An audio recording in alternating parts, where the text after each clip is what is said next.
All right. We are live. I am live. I'm just going to invite Mr. Aaron Alexander, post to Instagram so we get some people in here.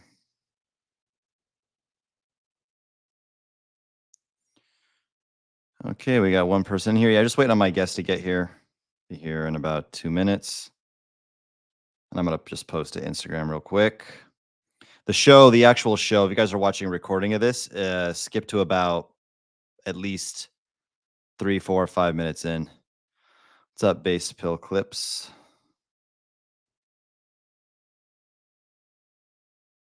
Just posting on Instagram. We're live now.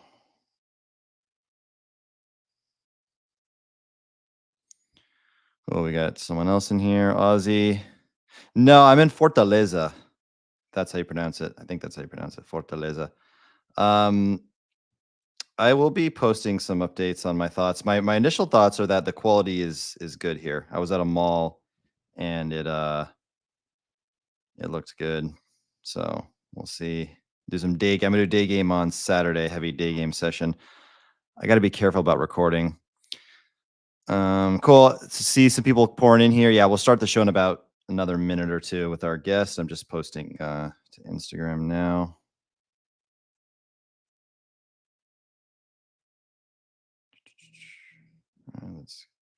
Okay, cool. I think my guest is here already. Just posting this last link.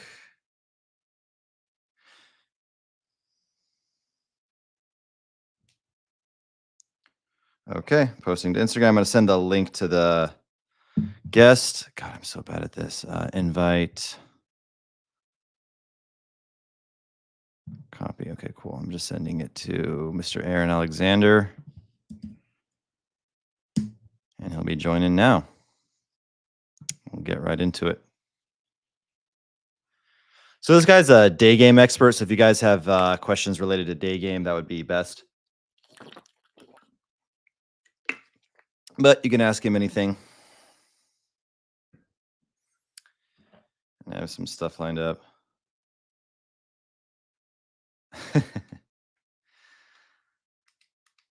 Someone says, if you're a dating coach or a professional, how come you never have a hot girl laying in your bed by your side? Because I'm a fraud, bro. I'm not actually a dating coach. Just like to claim I am so I can scam people. It's funny how, side tangent, people say dating coaches are scammers. First of all, I mean, at least for me, my coaching community and program and digital course is $1 free trial for a week. So yeah, you can literally try it, and if it's bullshit, you can just cancel before getting rebuild. And then second of all, if you were a scammer, you would do something in finance or real estate. Like, why would you scam on YouTube as a dating coach? There's literally anything else you can do better. But he's here. What's up, buddy? Casey, how you doing, man? Can you hear me? I'd complain, but who would listen? My life is yeah, we can hear you. Whenever people ask me how I'm doing, my job, my lifestyle, whatever, is to seduce the most beautiful women on the planet, the most beautiful Latina women on the planet, and then talk about the strategies and vlog about it, make videos about it, help other guys about how I'm seducing these beautiful women and share my secrets. So it could be a worse life, basically. It's a good life, and sometimes you have to remind yourself of that, right? You have to remind yourself and bring yourself back to gratitude sometimes if you find yourself bitching about some absolute nonsense. I mean, we get to live a pretty incredible existence on this planet. Yeah, and it's funny you said the word gratitude. That is one of the keys to happiness as far as maybe we can even talk about this later on in the show. We're going to get into your origin story in a second. I want you to introduce yourself to the people and all that, but I'll just say quickly, strong social connections and gratitude, pretty much the two keys to happiness, at least as far as I can tell from my 36 years.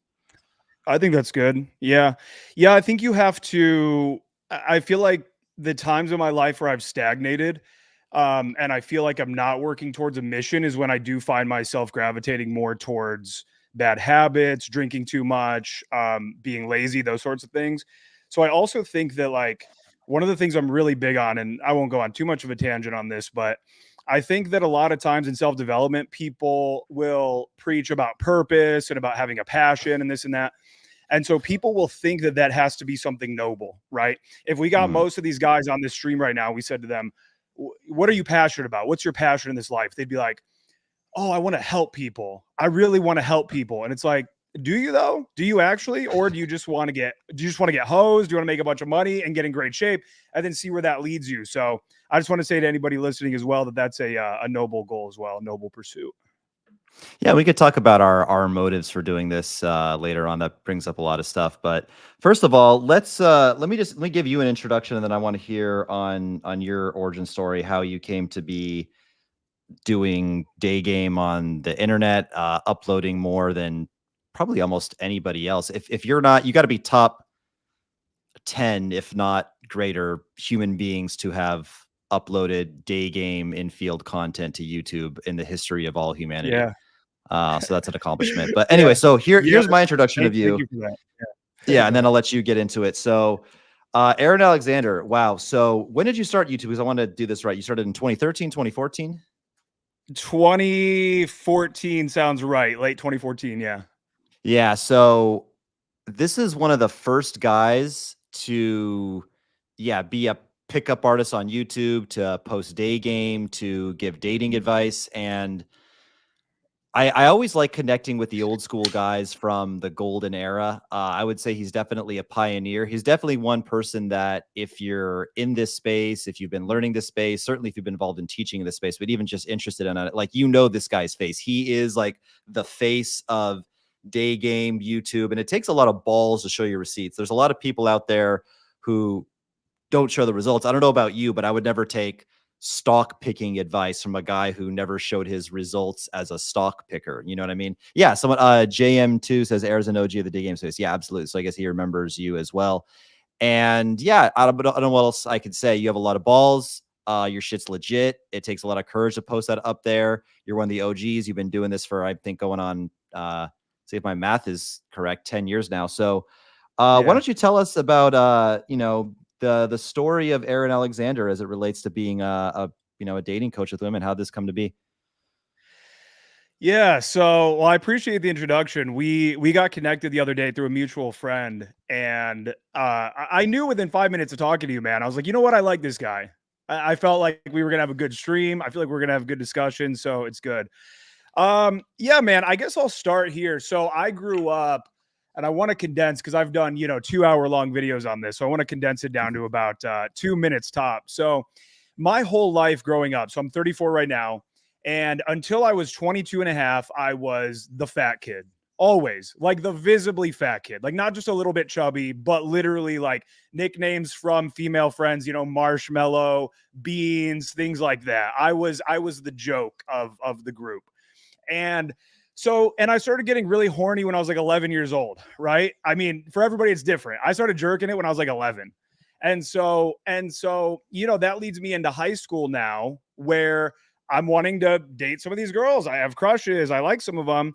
And it's rejection after rejection after rejection. I'm running simpy game, right? I'm running the type of game where it's like, let me be as good of friends with Megan as I can. Like borderline, like gay best friend type shit for a year until I'm drunk enough to confess to her, like, Megan, I need you to know this. It's been weighing on me. I feel like we should, whatever. So that's my whole life up until 22. I had hooked up with a couple very unattractive. I always have to preface this. One of them lost a lot of weight since then. She's a beautiful, beautiful girl with a beautiful soul.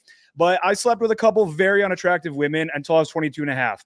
And long story short, I had severe acne. I've got some old pictures of that. Just my life was a mess. And a buddy of mine sends me a video. He was a very motivational friend of mine. We would just kind of talk about our struggles. And he sends me a video about ending negative thought loops. And I'm watching the video, and the guy in the video keeps going, now, when I'm at the club and I'm talking to women and I want to apply this, and I'm like, oh, okay. And he goes, now, when I'm trying to talk to multiple women at a time and whatever, and I'm like, why does this guy keep talking about women? So I go to the channel, and it's Owen Cook. And so this is my discovering of game. This is the most pivotal moment in my entire life because I had surrendered to the fact I grew up in, I would say, like the bottom 1% of the middle class. We were not poor, but I grew up in an absolutely white trash town. You guys can look up Eaton Estates, Ohio, Eaton Estates, Grafton, Ohio. That's my neighborhood. I was doomed to have a peasant's life. Everybody that I grew up with, a few of them have broken free, but for the most part, everybody is still living a peasant's life. And so I had succumbed to the idea that I will end up, hopefully one day, marrying a very fat girl that's in our fat drug addict social circle. And that was going to be my life. And I discovered game, and it's game over for that previous self of me. I am, unlike most guys, I hear a lot of guys, and I'm sure you hear this as well, Casey. Guys say, "Oh, I discovered the pickup stuff and I didn't start approaching until like 2 years later." I was out the next night,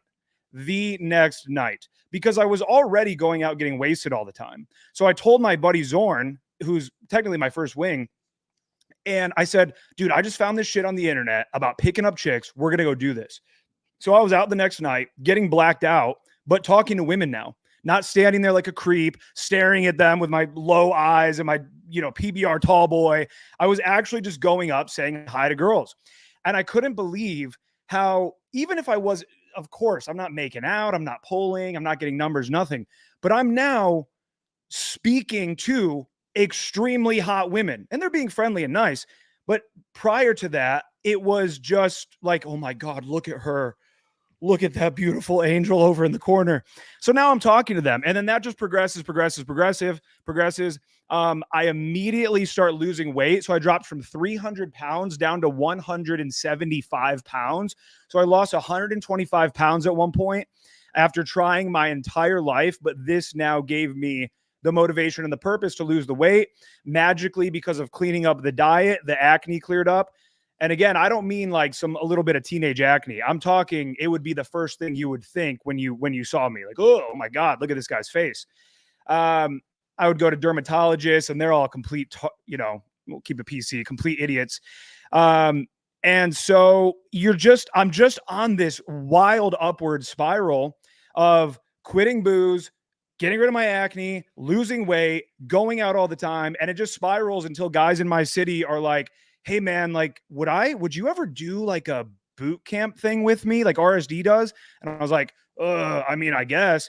And so I never forgot. I was afraid to ask my first guy ever who asked me that. I was afraid to ask him for $100 because I thought he would say no. So I just said $90. So I started doing coaching with him for $90 a night when I'd go out with him. And it just upward spiral from there, man. People were like, you should make videos on this stuff. So I started doing that. And I don't know if I ever viewed it as a career potential. I started doing similar to you, Casey, and congrats to your recent YouTube success. I started doing a 30-night challenge of night game, and then I would make a field report every single day afterwards. So Justin Wayne saw my shit and hit me up, and he's like, yo, come down to Miami. So I go and I work for him for 3 months, and then I go back to doing my own thing after that 3 months. Things just weren't working out down there. And there's a lot of details I'm passing over, but that's essentially it. And I've been doing it ever since. I've never stopped. And as life goes on, you have different waves and different issues that you go through in your life. And throughout all of those issues, my passion for helping these guys and putting out this content and shit has never wavered. And so here I am now, about 10 years later. Yeah, that's amazing and so relatable. They say money loves speed, but we can change this to success loves speed. The fact that you didn't dilly-dally, that you heard this stuff and you took action on it right away is awesome. And yeah, so relatable. Dude, my acne was so bad that I ordered from an offshore Indian pharmacy website, Accutane. Do you know what Accutane is or was? Yes. Yeah. Yeah. For anybody in the chat who doesn't know what Accutane is, to say it's harsh would be an understatement. They took it off the market. Side effects, it basically gives you what would normally be a lethal dose of vitamin A, but because it's technically not vitamin A, you don't die from it, but horrible side effects. It did cure my acne. Some side effects maybe I don't want to talk about, but yeah, horrible acne. my nickname was Twinkie. I know you said you had fat boy nicknames. Mine was Yeah. Twinkie. And Bobby Hill. They also called me Bobby Hill for King of the Hill. Yeah. I Hell yeah. definitely had I guess only had like an A cup at one point. I've never talked about this online, but actually my tits got so big that they never fully went away, even when I lost weight and I got surgery. I got the man boobs literally cut out. Never talked about that online, but um, Same. I did that. Same, you did? Wow, holy shit! Yeah, Yep. gynecomastia surgery. It's called. Wow, dude, a lot When in I common. lost Jesus. I don't know about you, but when I lost the weight, it made my man boobs worse. Because for anybody that doesn't know, if it's officially gynecomastia, it will not go away. You can get Brad Pitt Fight Club ripped, and you will have man boobs. So that shit happened to me. I got down to 175, super proud of myself, but now my tits are popping out even more. So, yep, I had to go get the surgery as well. Yeah, exactly. Because there's a difference between soft fat in the breast and actually like the hard tissue. And I can't say for sure, but I don't know. I think just not talking to girls, playing video games all day, generally, I don't know. I just think just like the modern lifestyle. I want to get too much off on a tangent, but I think the modern lifestyle didn't help in terms of like, increasing my estrogen. If I had been playing sports and I think just environmental factors, plastics and stuff like that, I think a lot of that causes the shit. But okay, cool. So we were It was both, PUFAs. It was yeah, PUFAs, polyunsaturated yeah, fatty acids. Yeah. yeah. And what are there's something in EPA or whatever in the plastics too. Anyway, all that bullshit. So cool. Yeah. So we both have a lot in common. I actually know Owen. He's a good friend of mine. I could, call him on WhatsApp right now and he'd probably answer. He sends me Bro, like 12-minute voice I messages. would get nervous, bro. Tyler's my hero. Yeah. No, he was my hero I've too. had the honor of talking to him a couple times. He called me one time. We spoke for about an hour on the phone, and then I ran into him in Miami, and he was actually in and Chicago as well. He's the GOAT, man. I actually get really bothered when anybody in the pickup sphere or anything says bad things about him. I think that we all just have so much to owe him, and I'm a big believer in loyalty. And so, yeah, Tyler's just the absolute GOAT. Yeah. I mean, look, we wouldn't have this. We're all standing on the shoulders of Mhm. giants. None of this would exist. We had, Ross Jeffries, he wrote a book. What was it called? How to Get the Woman You Want into Bed or something like that. Was that what the name of the book? Anyway, One of them is speed seduction. I know that. yeah. He has I don't know, but he wrote a cool book and that was something and props to him and then Mystery of course props to him, but it wouldn't have gone. I guess you could say pick up his mainstream. Would you go so far as to say he made it pretty much, damn near mainstream? I guess I would say so. He took it Um from the underground. He got in at the right time and brought it to a public platform that I don't think anybody knew would ever be as big as it was. And so, in a dawning of a new age of search engines, he just so happened to have the most videos online at the time that are how to get women, how to better yourself as a man, this and that. And so, he definitely brought it to the mainstream. Yeah. Absolutely, I agree, and I'm very defensive of him too as well because he's the goat and the grandfather. Why don't you address this comment right here? Aaron is legit. He hosted a Miami summit. We got kicked out of 3 hotels. Cops called on us 3 times. Very heavy fines. Alcohol, hot girls, and pool parties all week. It was insane. Yeah, absolutely. That's all true. Well, I don't know about 3 yeah, I would say between all the people at the summit, yeah, probably about 3 hotels we got kicked out of. Yeah, man. So I guess to Casey and to the audience here, I'm not like a self-development nerd. I like to party. I view game as an incredibly fun hobby. I don't view it as this sort of state of desperation where it's like I must really go out and find a partner so that way I can, live a fulfilled. Like no, to me this shit is fun. It's supposed to be fun. That's why my infields are fun. That's why when I'm with women they're having the most fun that they'll ever fucking have. I'm not some boring ass dude just sitting there talking. So, when we have summits for my mastermind program. Yeah, they get insane. We had about 40 guys out there. We had giant pool parties thrown out of hotels. Absolute craziness. This was not like any other pickup event anybody has ever been to. So everything he's saying here is true.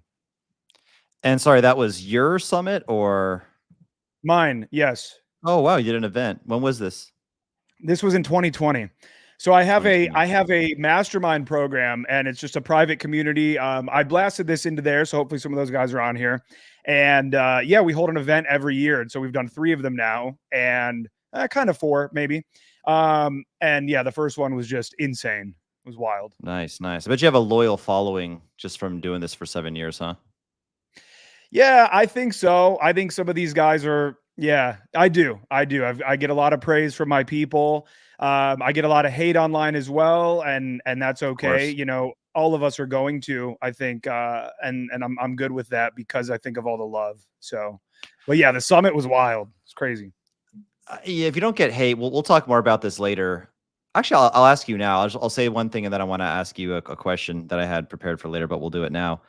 If Cool. you're not getting hate, then listen, not necessary. If you live a very small private life and you just kind of do your shit and you're not getting hate, cool, you're living a good life. But if you're being an influencer, let's say, or even in many cases not, and you're not getting a lot of hatred, you're probably not living your life to its fullest extent. And within my social circle, it's there's a guy named, I don't know if anybody in the chat knows these people, but there's Coach Patrick Red, Austin Summers, obviously the Fresh and Fit guys. I'm acquaintances with the Tates. I'm really good friends with another YouTuber named Austin Holloman.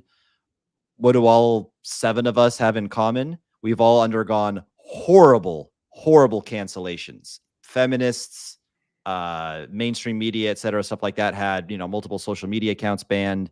So, hate means you're doing something right. It's no coincidence that we're all very successful. Yet I'm sure you've had, semi-feminists attack you and stuff. But speaking of haters, what are your like hateful like YouTube comments say? I get like the same like 3 or 4 or 5 over and over again, but I want to hear yours first, and then I'll share mine. What do your haters say over and over again on YouTube?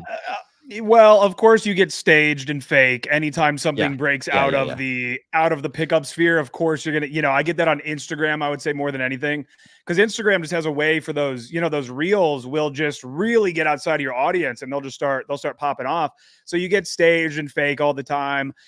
And then, the one that I think is really funny is, so again, I, I will just say that for me, so much of what I'm doing and so much of what I think the pickup community as a whole struggles with is having fun. You, Casey, I'm sure it sounds like you've been in this world long enough. You've probably met a lot of guys in pickup. And what most, I would say, let's say 95% of them have in common is that they are extremely stifled, they are introverted, and they are boring. And even having a conversation like the one we're having now would be borderline impossible. That is a vast majority of our audiences. End of story. You get the 10% where they're good, they're good to go, and they've got other concerns, but that's 95%. And so for that reason, I'm having a lot of fun in my sets. I preach fun. I teach guys how to have more fun in their interactions with women. And so you'll get the odd cretin who will leave like a 4-paragraph comment. I think that when you complimented her at the 30-second mark, it showed your insecurities, and she could tell in that moment that you were not a high. And I'm like, get the dude, you need this video more than absolutely anybody. I can tell by the way that you're typing this. So it'll be a lot of that stuff too. It's wild. But yeah, man. And I don't know about you, but it's been, I've lived a life of hatred. I did stand-up comedy for a few years prior to getting into game. Well, actually, I started it somewhat before game, kind of a complicated timeline with the stand-up comedy. But bro, the hatred that you will get from doing stand-up comedy is dude, nothing could compare to something I'm getting online. I mean, when you have a room full of people looking at each other, they're like secondhand embarrassed and cringing, dying for you to get off the stage, bro. Like you become impervious to anything. I can only imagine how difficult stand up must be, and yeah, how it's something that I've thought about doing. But yeah, as far as like things that like take balls, standing in front of a room full of people and trying to like make them laugh, and you have to just be on the ball and funny and stuff. I can only imagine. So that's crazy. Um, and I wanted to comment on something you said about having fun, how pickup, you're supposed to make it about having fun. So I did a vlog. It's on my channel. It's called Picking Up Beautiful Brazilian Women at a Mall in Manaus, Brazil, something like that. That's the title. And you'll see as we go through the video, we're just shooting the shit and having good fun with my buddy. He's like, yeah, I'll fuck your whole family. Your grandma ain't safe. Your auntie ain't safe. That we're like making jokes. And I go up at one point, I actually like put my arm around this. She must have been at the youngest 55, somewhere between 55 and 65 years old. This like old woman. I just put my arm around her. I'm like, yo, you're going to be, I'm talking in Portuguese. Do you want to be a new Brazilian girlfriend? And she's like, yeah, I'll be your new Brazilian girlfriend. I'm probably like, your mom's age. Ha ha ha.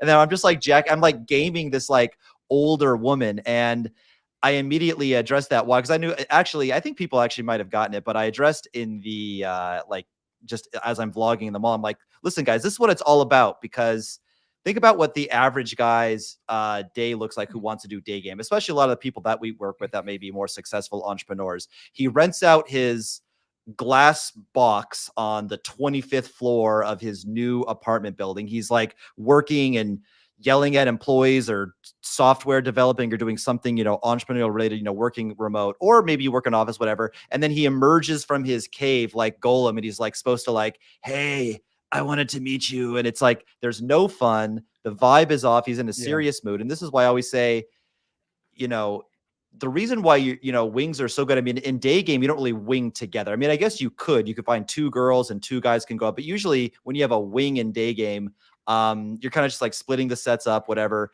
And your wings just there, or just having somebody there, even if the guy's not also gaming, if he's just there to keep that fun going, to keep that fun vibe.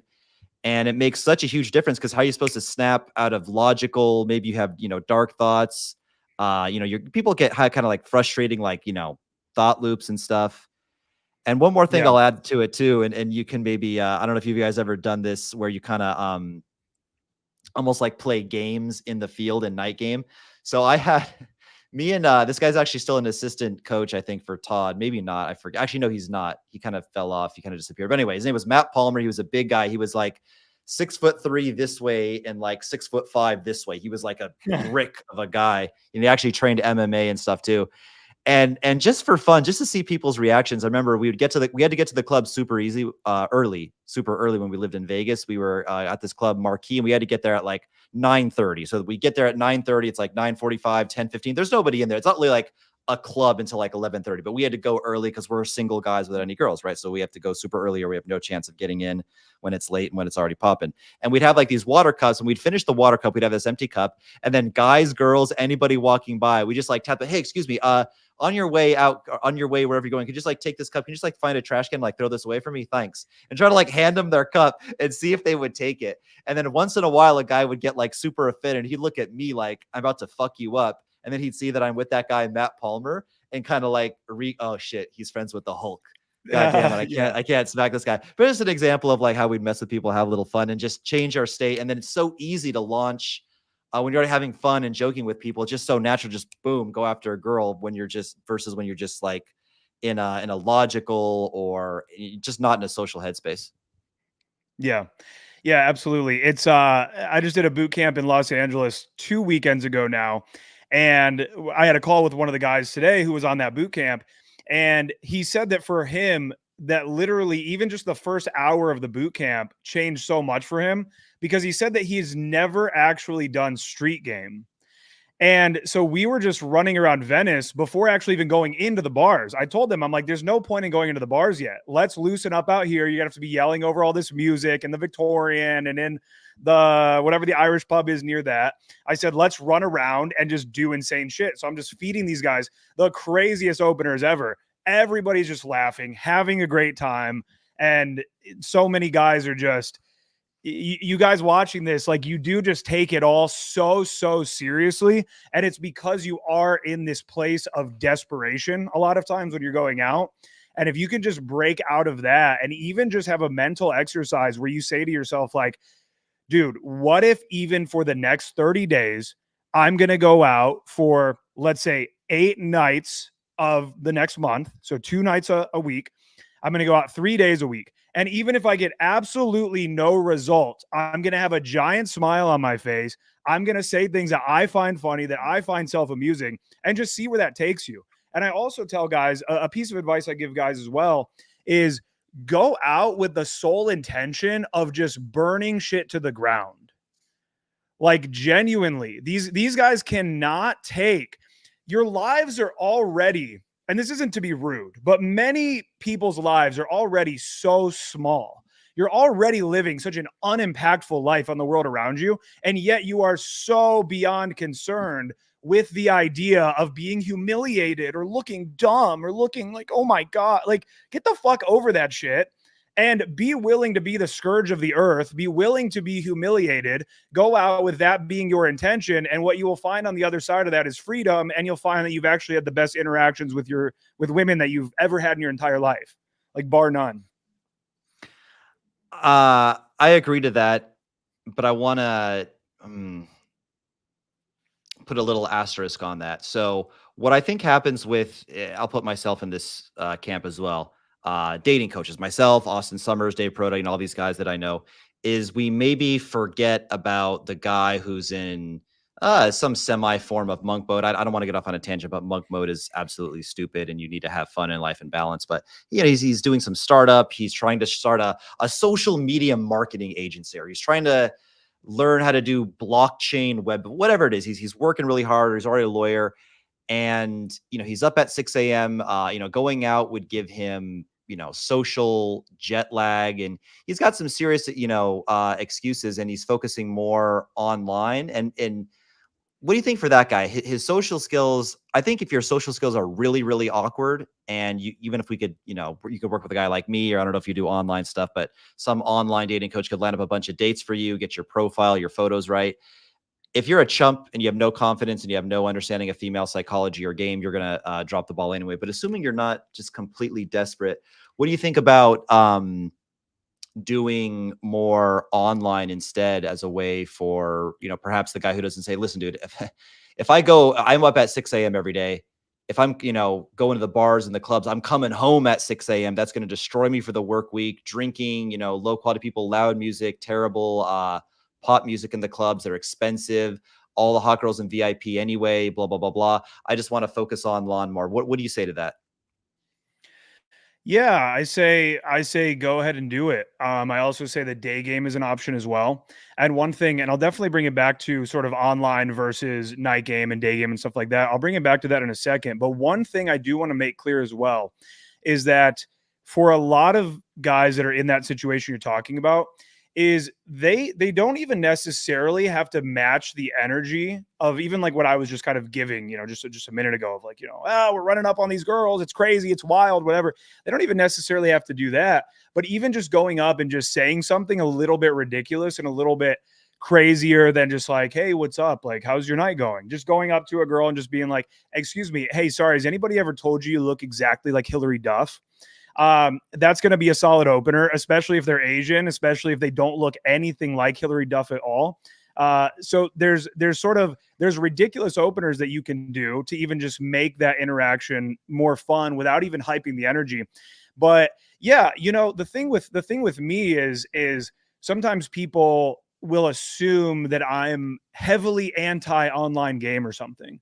I'm not. I've done some online game over the years. And I think it's absolutely, if a guy came to me and said, he signs up for coaching with me and he's like, hey man, I want to by all means necessary get laid, get a girlfriend, get a rotation of girls. I'm absolutely going to be like, why would you not have Hinge working for you while you're, doing other stuff, whether that's gaming or at work or at the gym or whatever. So yeah, absolutely, 100%. And now I would like to ask you your opinion on this. I believe that when it comes to online game, I think that there is nothing more important than, of course, we got to go with pictures, right?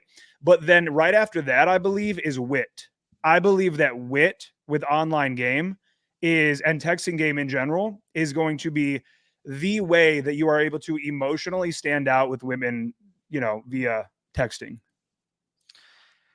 Yeah, you said photos first and then wit second. Yes, I agree.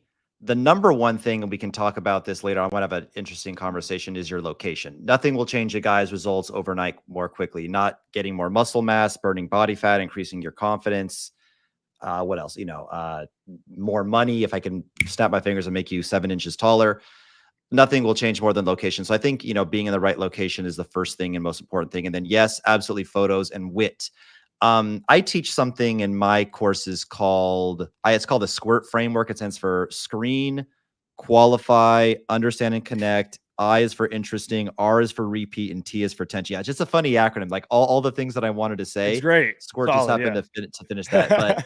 But do me a favor, ask me a pretty simple, boring, like a standard getting to know you question, or any type of boring question, like what's your favorite food or how old are you? Just ask me some normal-ish question, fairly standard question. Me or the chat? Just me? Ask it to me. Okay, cool. So what do you do for work? What do I do for work? Okay. I'll just say, I'll think of what I would And let's tell. pretend that you're like an engineer, a normal job. So Yeah, you sure, wouldn't have to sure. give this whole thing, right? Sure. So I'll just say, yeah, because again, yeah, for me to get all set answers. Okay, so yeah, like here's role playing, right? You're the girl. You say, uh,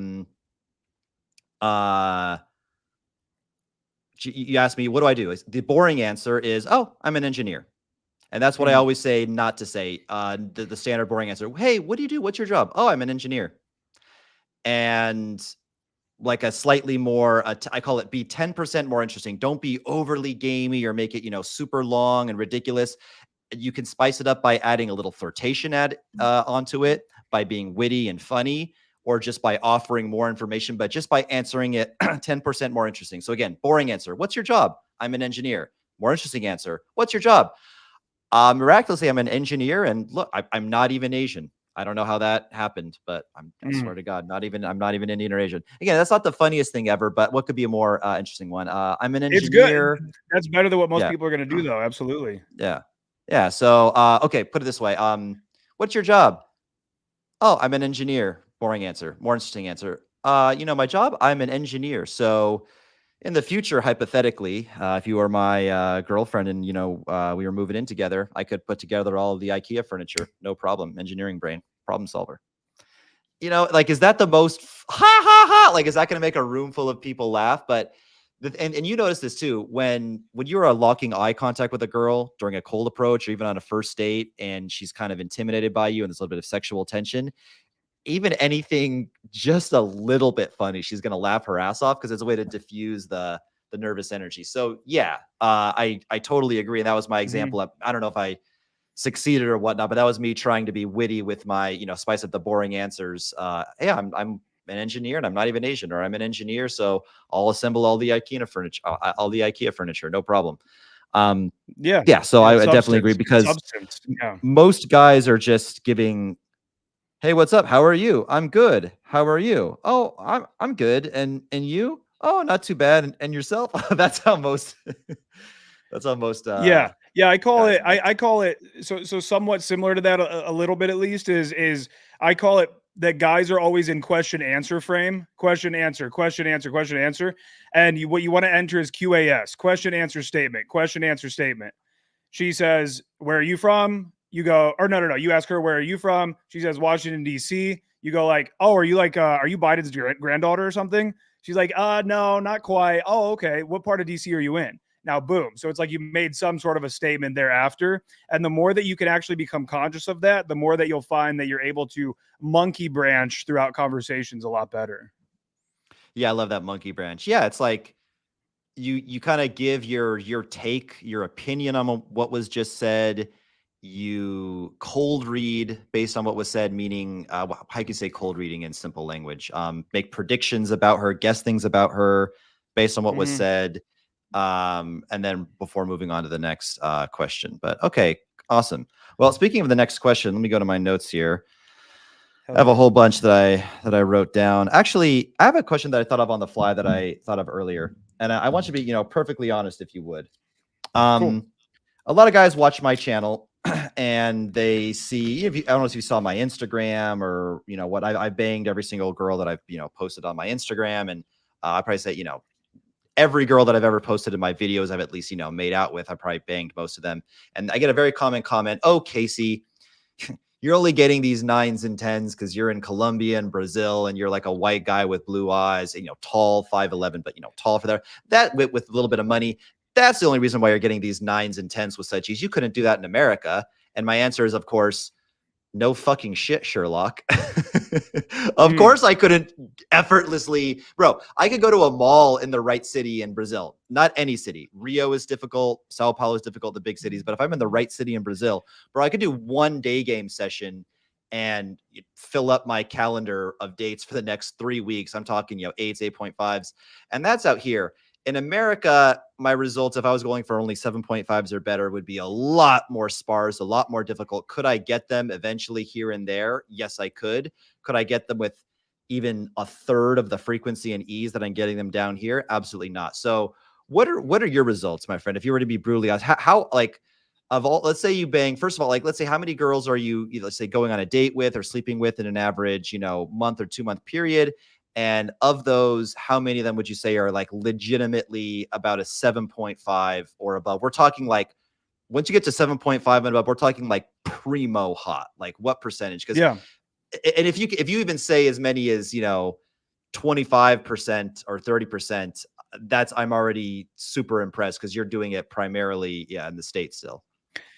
Yeah, so I mean, I go through various periods, but when I'm on a terror, I'm absolutely cleaning up. I'm, I at any given time I have a very solid rotation. I am somebody who I would say when I was younger, I prioritized new lays a lot more than I have, I would say, since like age 29, 30-ish until now. For me now, if I have a hot chick who, I'm sleeping with regularly, then I'm gonna prioritize that girl. So, it really depends on the phase of life that I'm in. But I mean, I've had times where when I was prioritizing new lays, I've had times where I had 11 new lays in 1 month in the US. These are all hot, younger, white college girls. I do like Latinas. I think Latinas are hot, but I definitely go for white chicks a lot more often. Um, it varies a lot, man. But when I'm going hard, I mean, I'm doing really well. Okay. And then sometimes I'll have like pseudo relationships. I'll have, girls that I'm, basically boyfriend, girlfriend with, and then maybe the rotation drops down to three for, some considerable amount of time. Yeah. Okay. So that's interesting. You're one of the few guys I would actually believe that with because do you know who Austin Holloman is? Have you heard of this guy? I don't know if we talked about him. Good friend of mine, I 100K saw him plus. on your I saw him on your channel. Yeah. Yeah. Pretty big YouTuber. We're good friends. We talk every day. He'll say this in his YouTube videos. And let's keep in mind one thing about Austin too. He's 5'11". He's probably Mhm. about 180 pounds with a body fat percentage so low you can see his abs. So he must be around, 9-10% body fat. Good looking. He's black. Let's just be honest. Black is in the United States. Most American girls prefer a black guy at this state and age. He's got tattoos. He has the look. And even a guy like that will be saying, "Oh, and he's got, these typical, as most black guys are. He's that you get very confident and very masculine personality to go with the blackness, right?" So by any stretch of the imagination, he would be in the upper end of the sexual market value. If you want to call him, Mhm. 7.5 or an 8, 8.5 on a good day to the right girl who, really likes his look and his vibe. Cool. And even he'll say things in his videos like, I can't do his voice. He has that little southern kind of like Texas accent. He'd be like, "Yeah, man, if you're even dating a girl that's a 6 in the United States, I mean, that's like a miracle to get a girl that's even a 6 these days, even for me." I didn't really get his voice down that good, but um, and that's kind of how I feel. How about like most of From your students or friends? Well, I just want to say this. I mean, from looking at that guy and hearing him speak a little bit, I don't think he has infields, does he? Does he do like day game infields or anything? He I'm not sure. he he definitely has, mostly as shorts. There's definitely he like I'm not sure if he has like an archive of it, but there's some infield of Austin Holloman definitely does exist, mostly as shorts on his IG. But yeah. Yeah, I don't think the idea of him dating a six in the US would be a miracle. I don't think that that's true. I think that he would absolutely clean up with sixes and probably um, do even better than that. Um, so yeah, but I mean, I'm not sure though. I've never seen the guy game or anything like that. Yeah, and this is I'm just trying to think. I guess maybe we agree to disagree with it on this one, but for me, what it looks like with my own two eyes, and maybe I'm in extra difficult dating markets because my experience in the United States is basically just LA and Miami, maybe a little bit Vegas, Mm. which again, also insanely difficult. Well, Vegas is difficult and not difficult depending how you view it, but we'll leave that alone for now. If I was to go out and game chicks at a top venue in West Hollywood, I don't even know what I don't know if One Oak or Highlight Room or Bootsy Bellows are even a thing anymore. Even the Bungalow or the Victorian, it would be tough going, even for a guy like me. And I have all the Owen Cook, Todd V, Dave Perota, Austin Summer. I mean, I go on and on and on. Like all the guys in the industry would vouch for me and say, I've seen, I mean, even Austin Holloman now is another guy, Atlas. He's seen me pick up beauty pageant winners in Brazil off of Day Game in the mall. I guess that doesn't count because that's overseas though. And bro, and then I'll like try to force. It's also like I will say one thing. I'll try not to get off on a tangent, but the American masculinity of women, even if they're not being rude, even if they're just being themselves and are being polite, just their general masculine vibe kind of turns me off. But I can't help but think like, bro, if a guy like me, and again, I know everyone on the internet thinks they say I'm like a 3 out of 10 on the look scale, but whatever. I've done extremely well over the years and I do well here, but I'm just saying like, if a guy like me, even if I am not that good looking, if a guy like me with this much confidence and charisma and, game and seduction technique, is struggling this much, if I'm struggling to do it, what hope does the average guy have in America? Do you think the average guy, or even say average to slightly above average guy, has hope in the West still in America? 100% I do. 100%. And also too, I mean, I want to say this as well. Let me get back to I want to feel like I gave a little bit more of a thorough answer as to my results. Because maybe what I said was vague. The thing is so we're talking about the looks topic a little bit, right? So if these guys watch any of my infields, I think you tagged my channel, right? Day Game I Decoded. did, of course, yeah. Right. So if you watch those or any of I have another channel called Evolution Daily, which will be nuked soon. But I mean, two things, right? So first off, I mean, I am a Chad now, right? I mean, I'm a Chad now these days. I wasn't in the past, but now, I have looks maxed up to being a Chad. So that's number one. Number two, as you'll be able to see in my videos, my game is phenomenal. You know, all the guys on this boot camp in Los Angeles were blown away by. I try not to game too much on my boot camps, but I game a good amount so that way the guys can, see me actually game. I've heard stories of guys taking boot camps and the coach tells them like, "Oh, this isn't for me, it's for you. I'm not actually going to game," right? So yeah, when I don't want to downplay my results at all. When I'm on a terror, I'm absolutely cleaning up. And with girls that I would absolutely say are 7.5s, we'll just use that number. And also with younger women, I'm very immature. I definitely don't look 34. Women often think that I'm women often think that I'm younger. I watch TikTok and shit. I know how to seduce these younger white women. And that's sort of my bread and butter. So to be clear, I am absolutely cleaning up. Guys ask me, they will say also on my videos, like, where's the follow-up? Where's the date? Let's see the date footage, this sort of stuff. I don't post that for a variety of reasons. And I'll just go ahead and address anybody that's ever commented that or wonders about it. So there's a variety of reasons. And I'll start with this one. Number one, I'm absolutely not hitting up every single girl that you see from these infields. So for example, if you watch the video that I have of me with my pen cam in London, it's called "Wow, You're Insanely Hot," or "You Are Insanely Hot," I think it's called. That is my last day in London. Now, very interestingly, I did bang one of the girls in those videos. Really, really crazy detailed story where I'm now going to stay at the hotel by the airport. We get to texting on Instagram. She ends up telling me she's catching a flight later that night. I say, why don't you show up 3 hours early, stop at this hotel airport? We can meet at the hotel bar for a little bit. So we did end up banging. But the point is if you ask me about most of those girls, go ahead. Was it, if I guess which girl it was, will you tell me? No. Will you tell me over WhatsApp privately? Yes, possibly. I'm gonna you can text me whenever you want. I'm gonna guess it's the one that was the British American hybrid, but you can confirm or deny that over WhatsApp.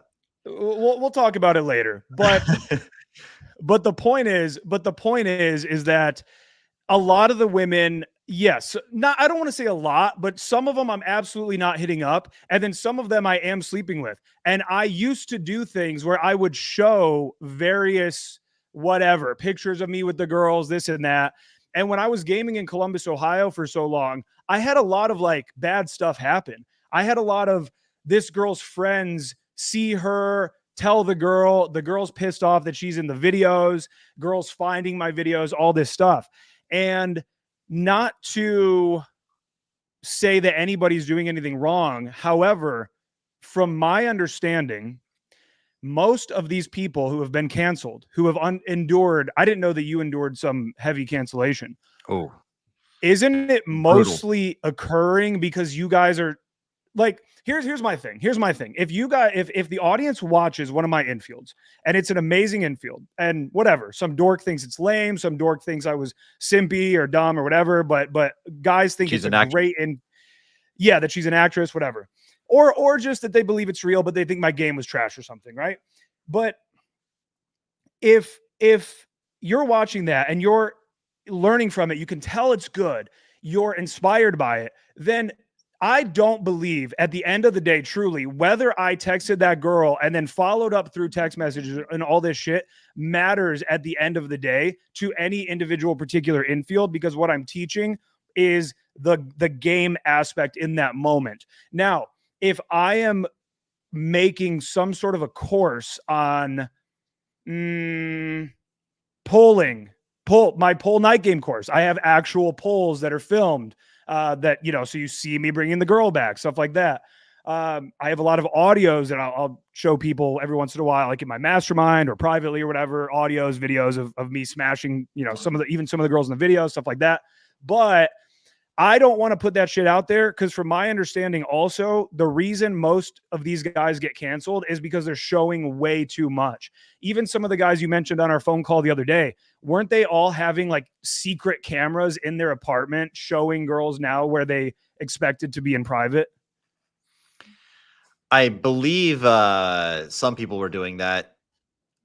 Street Attraction got just devastatingly unfairly canceled. Austin Summers and I got canceled, and Patrick Red, just for being white gringos in Colombia. And I was throwing parties there. So was Patrick. Austin did boot camps there. And yeah, they just don't like it when white guys come to their country. And because you got to think from the average guy's perspective, not to get off on a tangent, but the average guy there is 5'5" on a good day, makes $400 to $500 a month on a good month.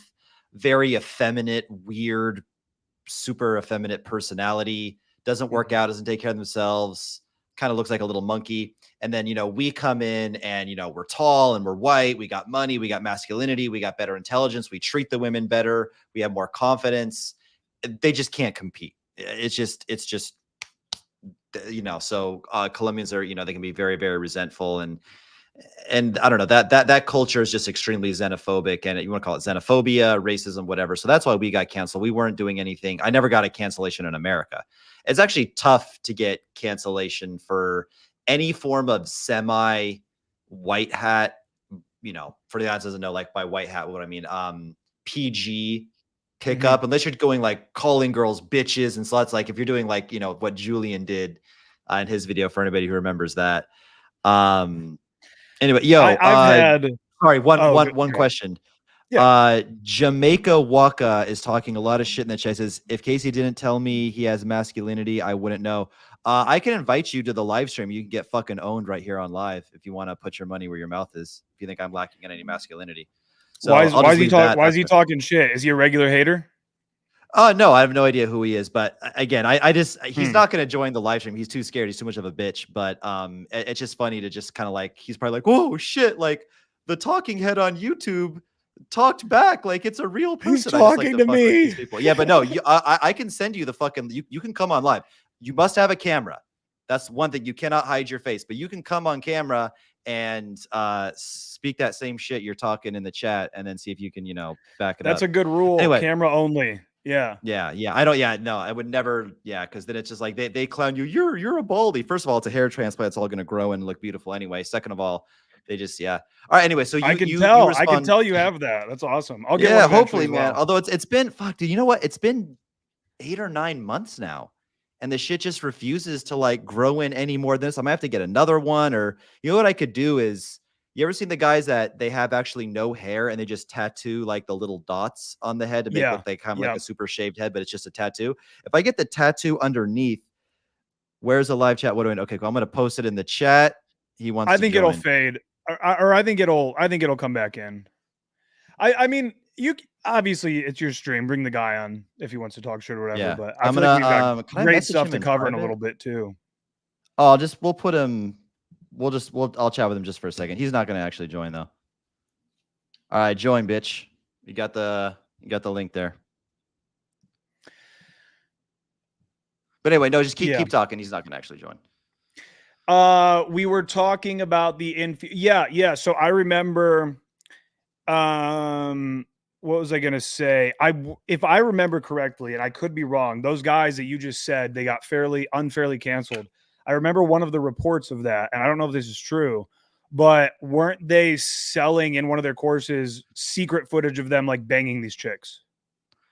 I have no idea. I don't think so, but I don't know. Here's my thing, right? Here's my thing. There's so much pressure. There always has been over the years. This is the funniest story ever, bro.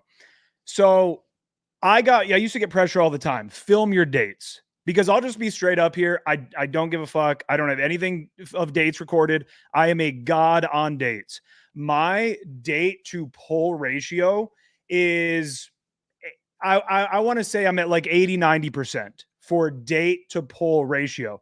That being said, a very high percentage of women I'm meeting in person. So therefore, we already know what this connection is going to be like, right? There's a lot more of a sample size there versus a girl meets a guy from online, goes and shows up, and he's just not what she was hoping. So I feel like the date to pull ratio is going to drop there then. But my dates are phenomenal. And back when I released my day game course, Thrive, I fucking caved to the pressure. And I was like, I'm going to film dates. I'm going to fucking film dates. Bro, I am in Miami Beach. I've got my Indian guy, Sid. He's sitting there filming me. He's a VA, but in real life, he's a real assistant, Yeah. not a virtual one. And shout out to Sid. And bro, I meet the girl on camera day game earlier that day. She agrees to go to so he films it. It's going to go on the course. She agrees to a date that evening. And she comes to the date, and Sid is posted up at a table over near me and the girl. Date goes well. It's going really well. I run my perfect pull routine, essentially. I get her to agree to come back to my place. So we're on the way back to my place. She goes, I actually live right over here. Can we stop over there so I can grab some weed? I go, sure. She stops and grabs the weed. We get to my place. Everything's on. This chick is fucking hot. She's like a trainer at an MMA. She's a white girl, by the way, too. I don't want to hate on anybody's Latinas, but I do believe that the absolute pinnacle is being able to pull hot white women. I do believe that. And so I want to just preface, she's a very hot white girl. And we get back to my house, and again, it's going good. We're chilling for a few minutes. She goes like this. She goes, hold on. Let me try to remember the first one. Okay. The first one, her mood shifts. I'm noticing an energy shift. She goes, so Aaron, would you consider yourself to be, and she's on her phone a lot, by the way.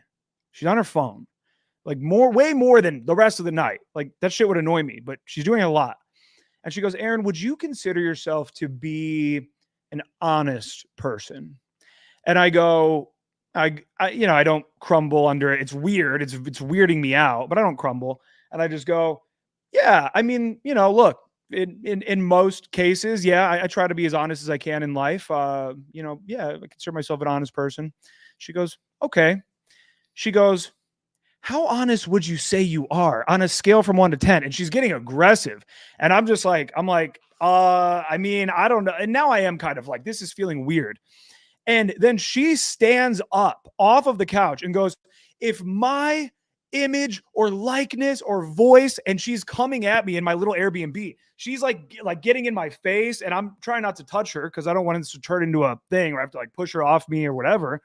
And if my likeness, if my voice, if anything is ever on the internet, I'm going to sue the living fuck out of you. The next day, this is all I want to say on the evening before my day game boot camp for that weekend. So the next day I'm on this boot camp, and this bitch, this woman, this kind soul is texting me her fucking lawyers numbers and all this shit. This is who you're going to be hearing from, all this shit. So all I did is I ignored it. I blocked her. I said, okay, I have a boot camp to run. That's it. It's over. I will deal with this as it comes. Nothing ever came. I, of course, never put out that footage or anything, but it was just very interesting to me. I am actually very morally against filming dates. I believe, secretly anyways, I believe that if a woman is out in public and she's just out shopping, and as you can see from my infield, these are pretty innocent, like, I don't know. I mean, I've filmed makeouts and different things, and I filmed some day game polls, things like that, but for the most part, they're pretty innocent. I don't feel like I'm really doing much wrong putting those out, but luring a woman to a location with a cameraman, I do find that to be kind of fucked up. And it was just very interesting that the one time that I decide to fall back on my own morals and break that code that I had for myself, I instantly get caught. And to this day, I have no fucking clue what happened. However, the one suspicion I have that makes sense is that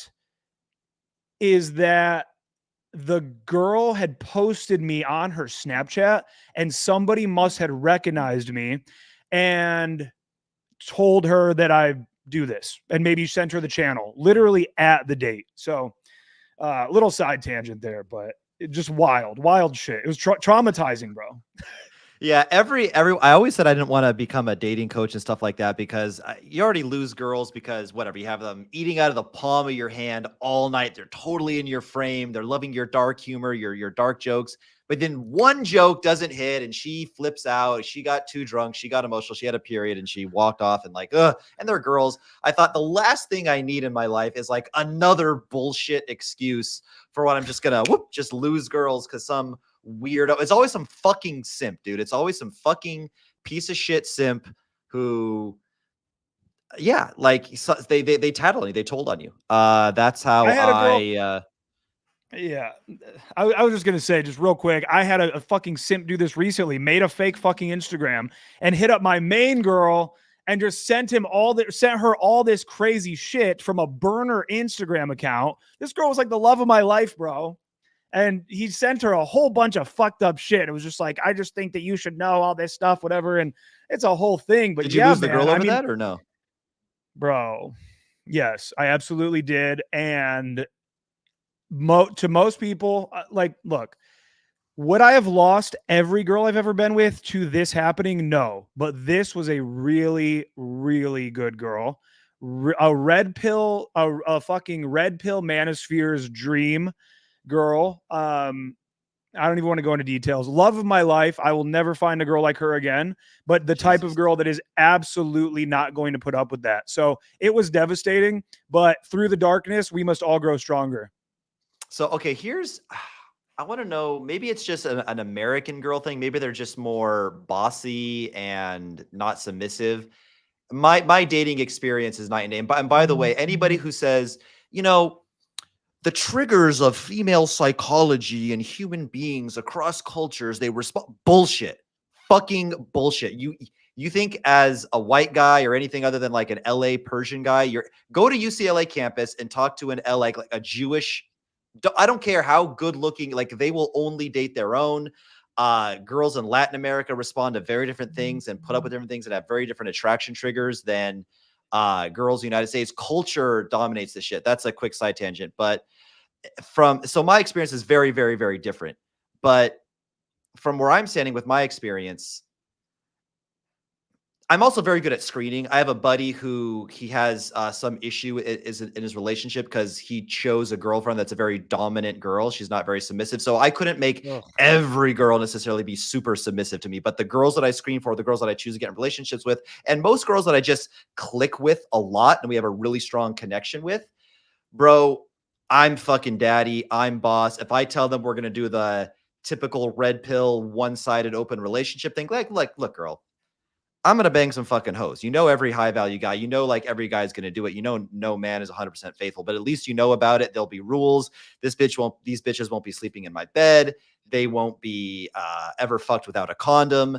They will never be on my social media. They'll never meet my family. I'll never take them on vacations. Like, it's just, in and out, strictly business. I'll never text them like, oh, mi amor, like nothing like that. And then, second thing, if I was to ever show her my YouTube or, I got exposed or something like that, look, girls that I don't give a fuck about, girls that weren't the right girl to begin with, maybe they get mad and they fuck off. And I think what they want is like for me to be like, no, it's not like that. Like, I'll change for you. And they probably come back around.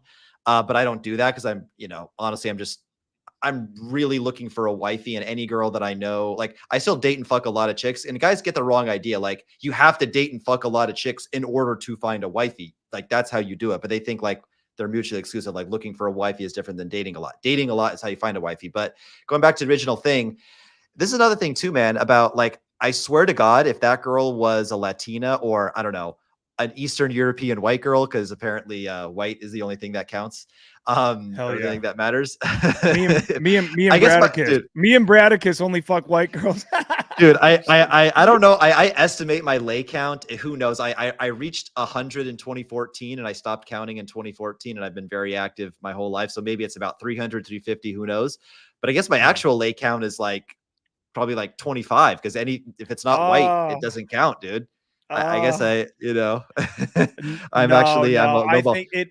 Of course it counts. Of course it counts. And Back to also what I was too. saying. Sorry Go to cut ahead. you Yeah. off, but I want to stay on topic.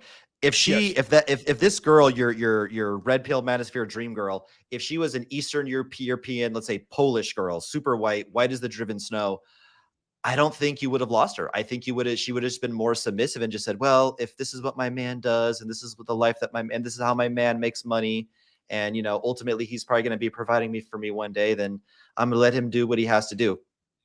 That's what I think would have happened if she was Eastern European. Yeah. Yeah. It was.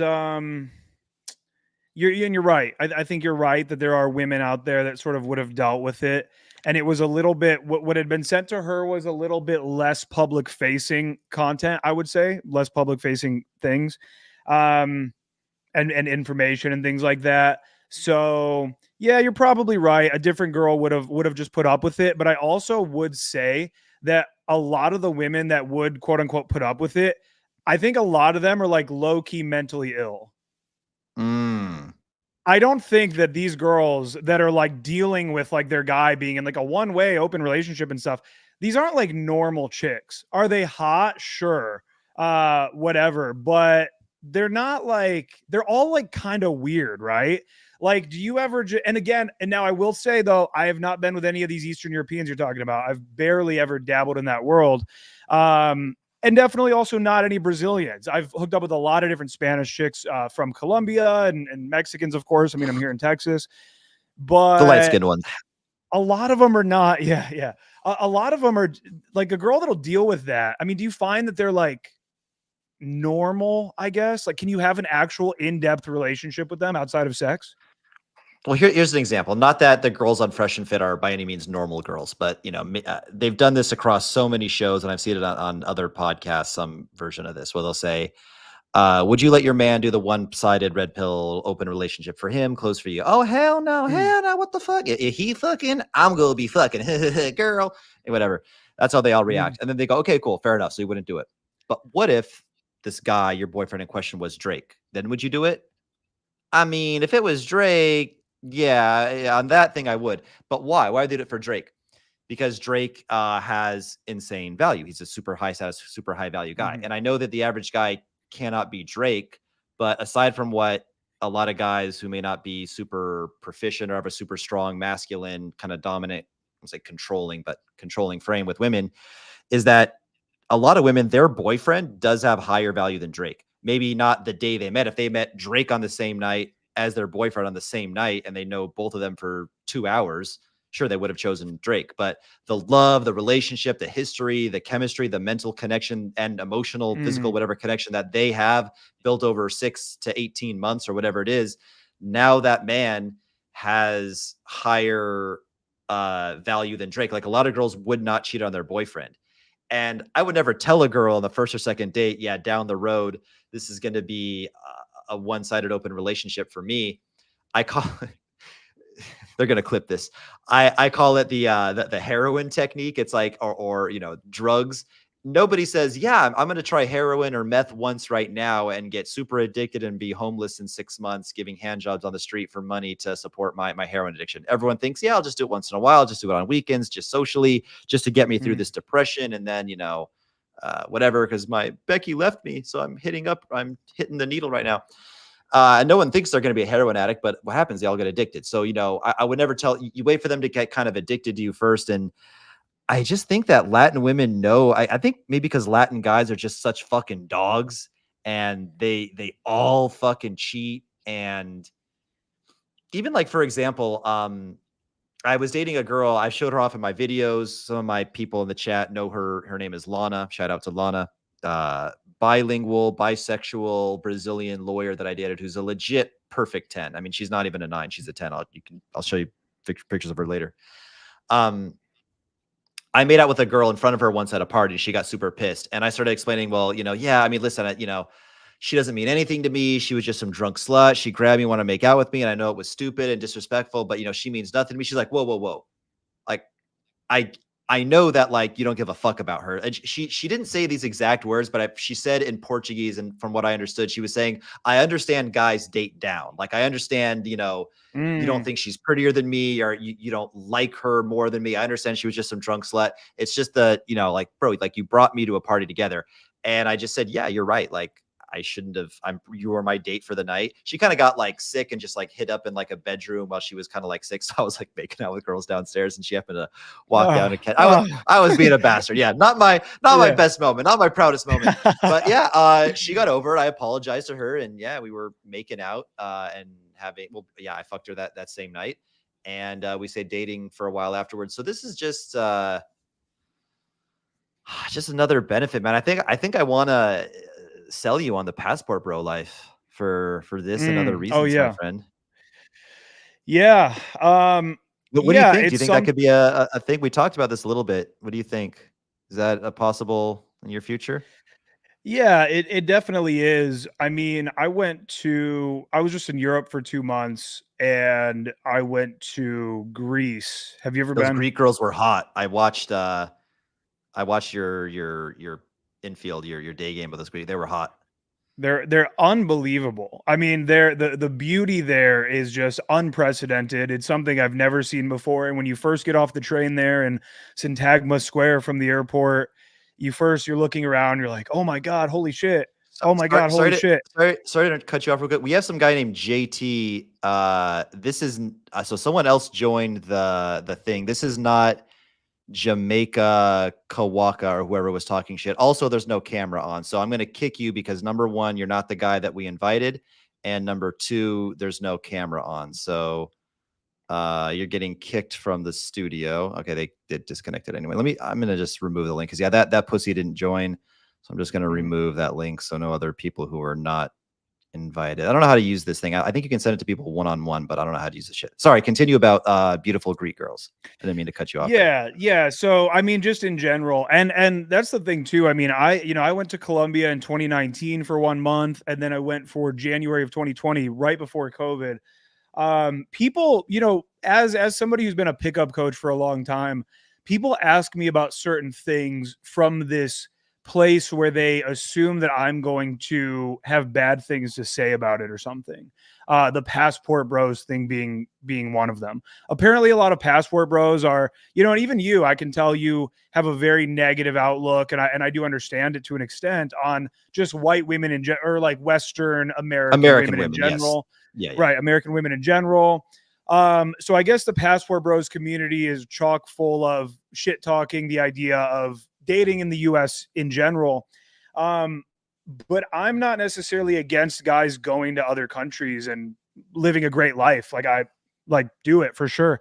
And yeah, right now my life's very up in the air. All I'm certain about is that I'm going to leave Texas soon, very very soon, either November 10th or October 10th.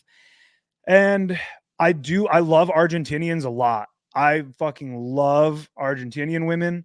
Um, I love that, there was a subsect of the population in the 40s that fled to Argentina and created sort of this new breed of human being there.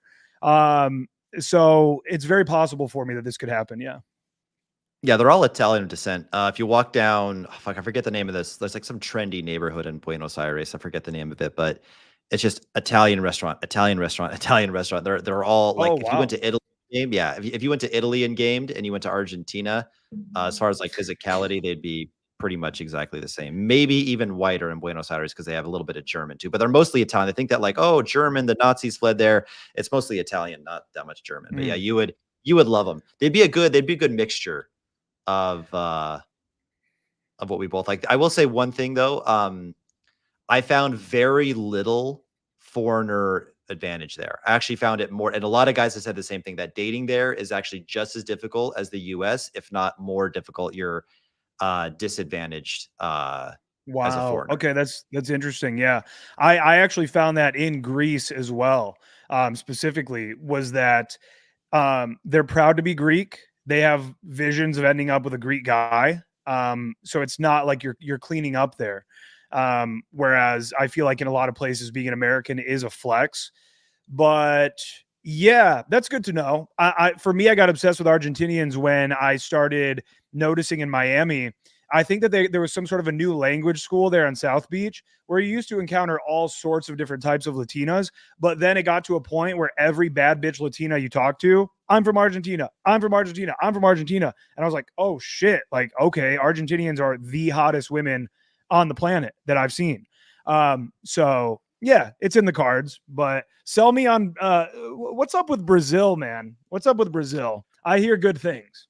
I'll answer you in 1 second. We got a $5 super chat. Clan Siege 20 says, I know you said you're going to try for a family at 40. Any reasons it'd be bad to be a passport bro past 40 on your experiences abroad?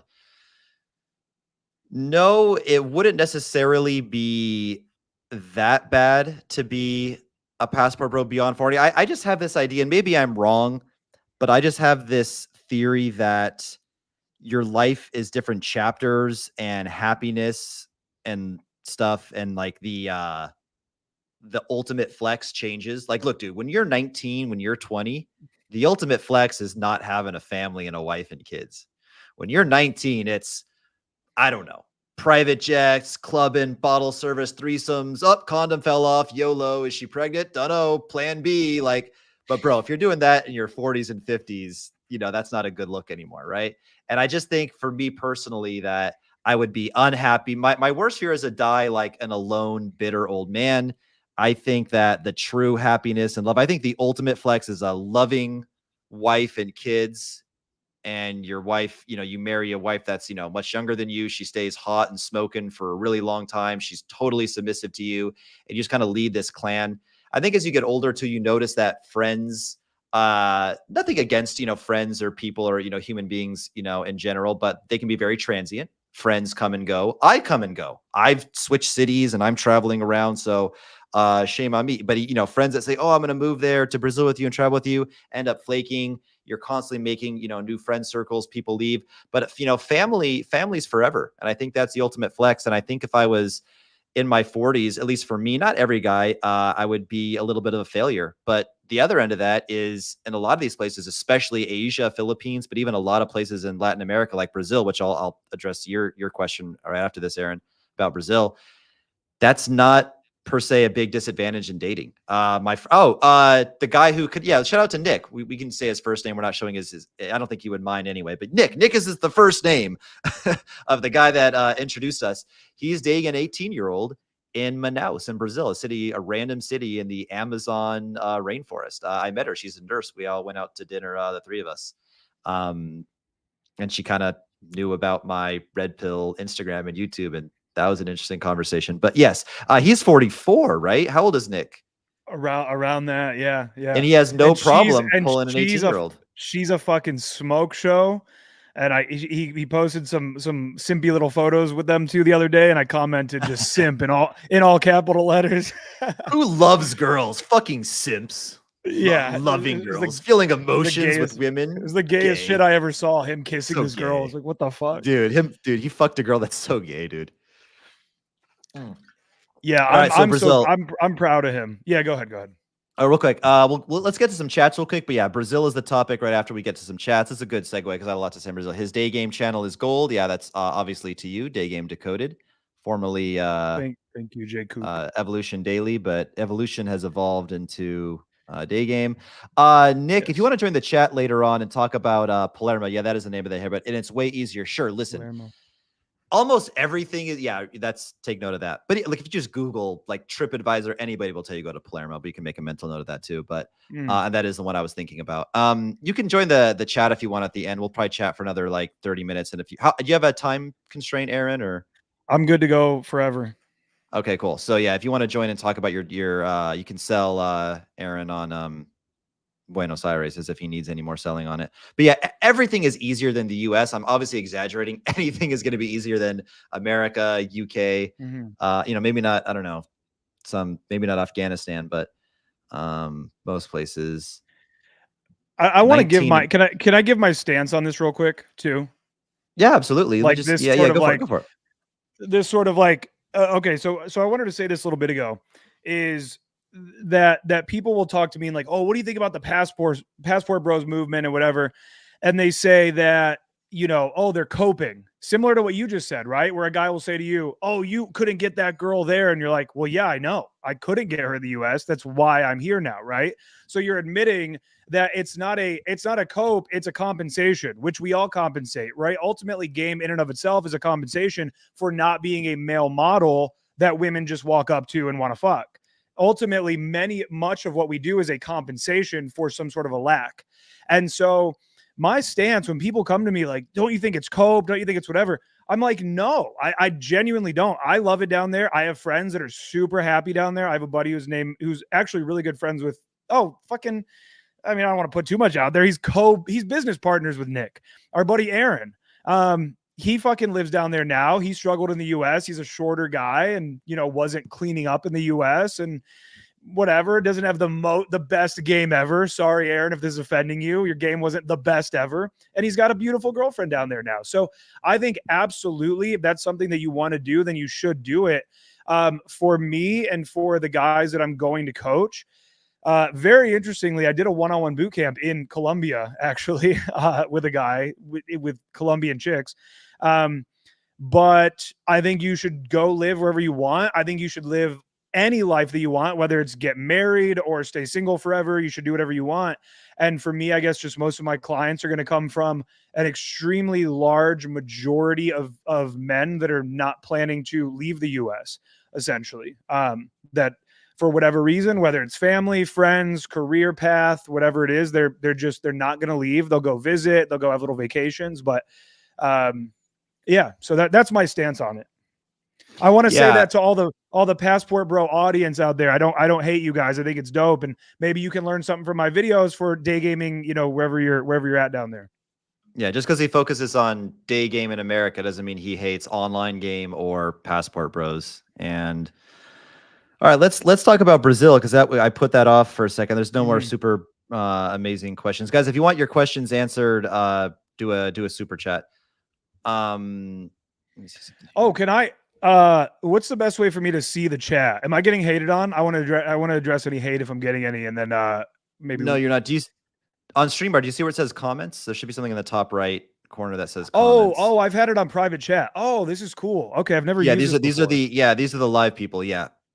Oh yeah, there's a big back. No one's really talked shit. I would have pointed it out.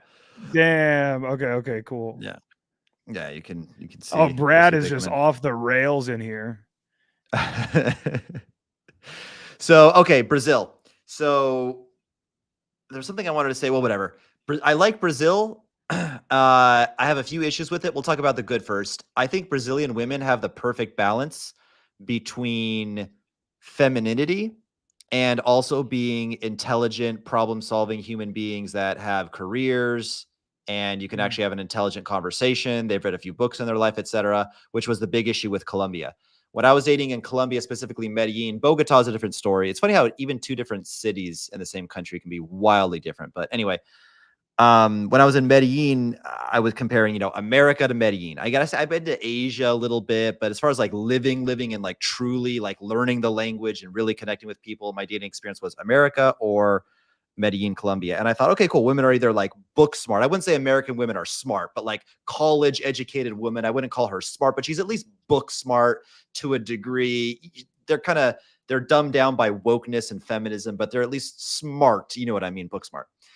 They were Mhm. either that or they were and masculine. They either were smart and masculine or they were dumb and feminine. And I didn't think you could be both until I started dating in Brazil. And I saw girls that, bro, I dated some girl who, oh my God, she was a very like pragmatic and logical girl, but paradoxically and simultaneously super, super feminine. Like, here's an example of this girl. She consulted for Brazilian companies, which by the way, there are 65 billionaires in Sao Paulo alone. It's one of the richest cities in the world. So she consults with high level businesses and saves them like millions on taxes. She's like an expert in tax law. She's a certified accountant and a lawyer. So she got an accountant degree and a law degree. So super like boss babe chick, but not a masculine like American boss babe chick. But around me, just like a little puppy, just like, yes, daddy, where do we Mm. go? It was amazing how I assume in her career, she could be kind of like, professional and almost like a shark in some ways, but be super submissive around me. And again, just very like problem solving and logical. Like she gave the best blowjobs I ever had in my life. And I probably had my dick sucked by, close to 500 women or more.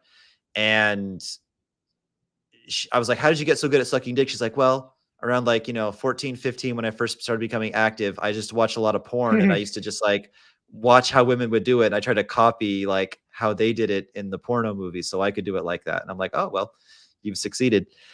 So that's Brazil. I'll wrap up on it so you can get a chance to talk a little bit too. But I'll say, like most countries, something I already alluded to is every city is massively different. All the moron passport bros are going to flock to Sao Paulo and Rio, where dating isn't going to be that. It's going to be a lot easier, but it's not going to be a world of difference easier compared to Mm. the United States. Like, it's going to be a lot easier, but it's not going to be massively different. The golden rule of a passport bro is if you're going to leave the richest, most intelligent, most modernized, best opportunity, strongest economy, strongest military, best healthcare if you can afford it, country in the world, and go to some, let's be honest, third world shithole, only strictly for dating. Dating better be a lot easier, or you've defeated the purpose, and you're leaving your friends Mm. behind, learning a foreign language. So I would say you got to go to not Rio and Sao Paulo, cities you've never heard of: Belo Horizonte, Manaus, Fortaleza, Recife. Again, cities you've never ever heard of. And there's also something for everyone in Brazil in terms of white, black. You could definitely find girls that have a skin tone similar-ish to mine for sure. Keep you Yeah. happy down here. Yeah, and you said and so you said that Medellin has drastically I mean my personal experience, and you said that it's always been bad for different reasons, and I think you were mostly talking about crime when we were on the phone the other day. But in 2019 and 2020 when I went, it was I was with those guys. I was with Nick and Aaron, and everybody was just cleaning up. Everybody was just, I mean, it was just so easy. It was, even Parque Yeres was beautiful. It was such a nice area. And then upon returning in December of 2022, I want to say it was, the place had just become an extreme hellhole. I was in the expat group, the Medellin expat group, and I saw what you were talking about of just like basically like gringos go home, essentially stop coming here. Why are you Mhm. guys here? Yada yada, all that stuff. And I felt just a completely different vibe there. And the guy that I did the boot camp with, he told me similar to what we said the other day, where it's like so many of these girls are now just turned into hookers that would not have been hookers before. They have been turned into hookers because, and also, dude, 2019, 2020, we'd see like one white guy, two white guys, they're walking down Parquilleras. It's like, oh shit, there's a white guy, crazy. And then this last time I went, nonstop, everywhere, just Mhm. filled with just fucking fat white people. And it was yeah, it's just a completely different vibe. So I what was I going to tell you? I joke around. I'm serious. I wonder how much there's truth is to this. That I say that I single-handedly ruined that city, Medellin, because there was always a passport bro movement. I'm not the first gringo to go to mm, Medellin. By the time I did my first Fresh and Fit podcast talking about Medellin, there were already quite a few gringos here. But I don't think it's a coincidence that I do my Fresh and Fit podcast. I talk about Medellin. It gets, hundreds of thousands of views. It gets clipped. It goes on shorts. And then within 6 months to a year, the gringo reputation is flipped on its head. There's gringos everywhere. mm, Now, look, is it really from my one podcast on Fresh and Fit? Probably not. But I have sarcastically, half serious say that I single-handedly ruined that city. We got a super chat, by the way. Can I travel abroad with a DUI warrant? I think so. No problem. I will say one thing, though. When you're getting a visa to a lot of countries, not Colombia, for some reason, they're too low IQ to do this. But for Paraguay, for Brazil, for a lot of other countries I looked into, and I got my Brazilian residency. So shout out to me. Um, they require an FBI background check. To get my Brazilian residency, I had to go to a Brazilian police station, get my fingerprints taken, get my fingerprints sent from the Brazilian police to the FBI headquarters in Virginia, get my background check, my official FBI arrest record background check. That had to be sworn translated into Portuguese, apostilled, which means like notarized, sent back to the police in Brazil, like full, like this is his fingerprints, this is arrest record and shit. If you tried to get a visa or residency, that would come up and your visa would get denied instantly. mm. I went to jail for one night for driving on an expired license, and that came up during the interviews. Like, it says he went to jail once. I was like, jail? I didn't go to. I never been to jail. I'm like, oh shit, he's gonna cancel my residency. Like, what? I never been to jail. This is the wrong thing. He's like, yeah, it says here in the FBI check you went to jail. I was like, oh well, no. They took me to the police station and booked me in, and they put me in a holding cell at a police station for like a day, but I was out like within a few hours. They bailed me out of jail. Oh, okay. And what was it for? What does it say? Driving on a suspended license. They they take you to jail in America for that? What? Mm. Okay, you're approved. Like stamped it, you're approved. And I was like, okay, cool. So they're just basically trying to make sure you're not like a child molester or anything. But yeah, if you have outstanding warrants or something, like put it this way, their stance, from what I understand, is like if you did the crime and then did the time, they'll let you in and they'll give you residencies and stuff like that. But not if you have like outstanding shit that you haven't like taken care of. Is my understanding. Dude, yeah, I would love to go Yep. to. I've heard great things about Poland. My iterary is kind of set. I'm actually going to some secret country. I don't want this to become the next like oversaturated passport bro hell. Like if you guys are in my modern dating mastery community, I'll tell you about it. But I'll tell you, Aaron. It's a country in South America. Let's just say that. But I'm going there after I get back from Africa, which I won't even invite you. I Wow. well, I should I invite you? Do you feel left out, bro? Where are you? I mean, what are you going to Africa for? Are you doing coaching there? Are you just what's going on there? Bro, I'm going on safari. I'm going to see the lions and the hyenas, bro. No, Austin Holloman, the guy I keep bringing him up, my good friend. Yeah. He's super connected there, so he knows all the right people. He knows restaurant owners, nightclub owners. He's like a big deal there because he's like a Black American, but like he's still Black, so he's like one of them. He's like an Mm, African, but he's American at yeah. the same time. So he's like the ideal. Like they kind of, I want to say they worship him out there, but they look up to him a lot out there. And he just said it was amazing. He said the girls are, how can I say this on YouTube?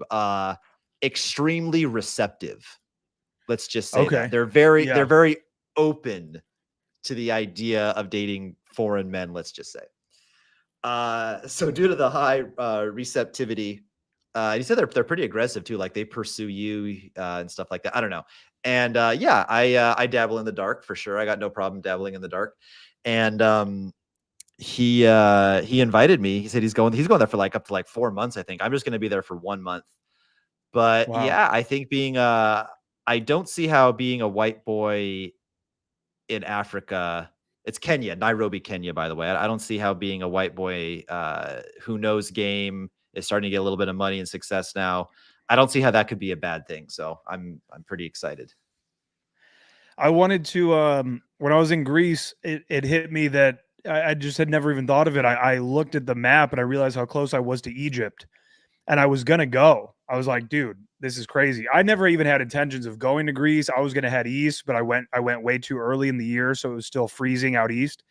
So then I look and I'm so close to Egypt, but it was right around that time that Iran started shooting missiles over into Israel. And I was like, bro, it was in that moment where everybody was just tweeting like World War III imminent. And I was like, yeah, I'm not trying to be white in a Muslim country right now. Like, we'll probably just chill on that.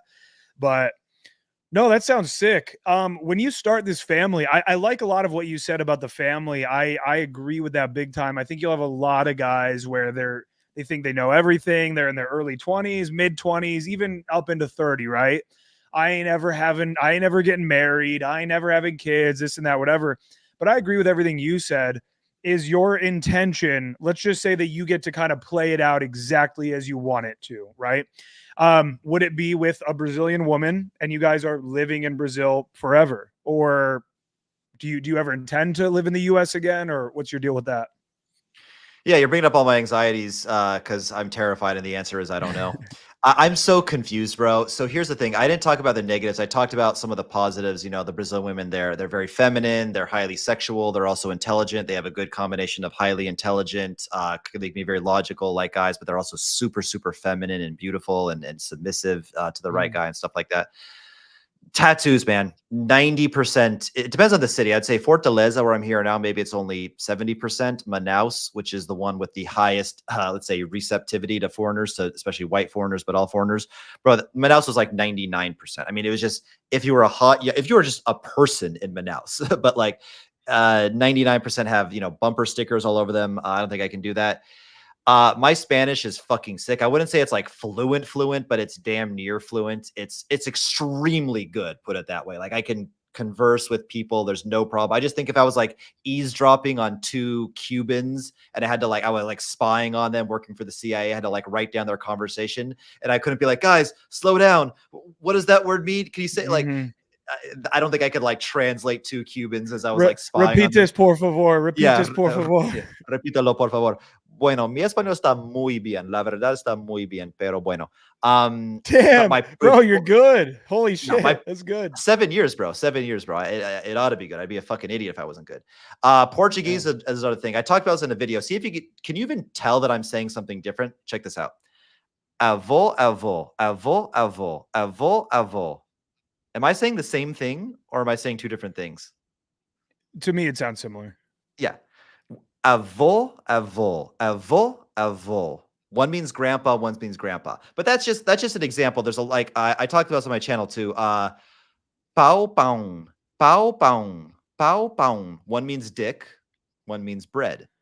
So point being, Portuguese is a very, very different language, or sorry, difficult language. My Spanish is Mm. sick. It'll probably be, again, I don't want to mention it because I don't want it to be a passport bro hell. Again, you can join my community. I'll tell you about it. Become my friend. I'll tell you about it. We'll talk about this secret country, this secret city. It might be there because look, I get to speak Spanish again. They have amazing tax benefits.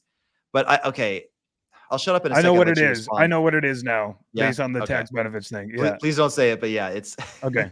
I know it. Yeah. um. uh.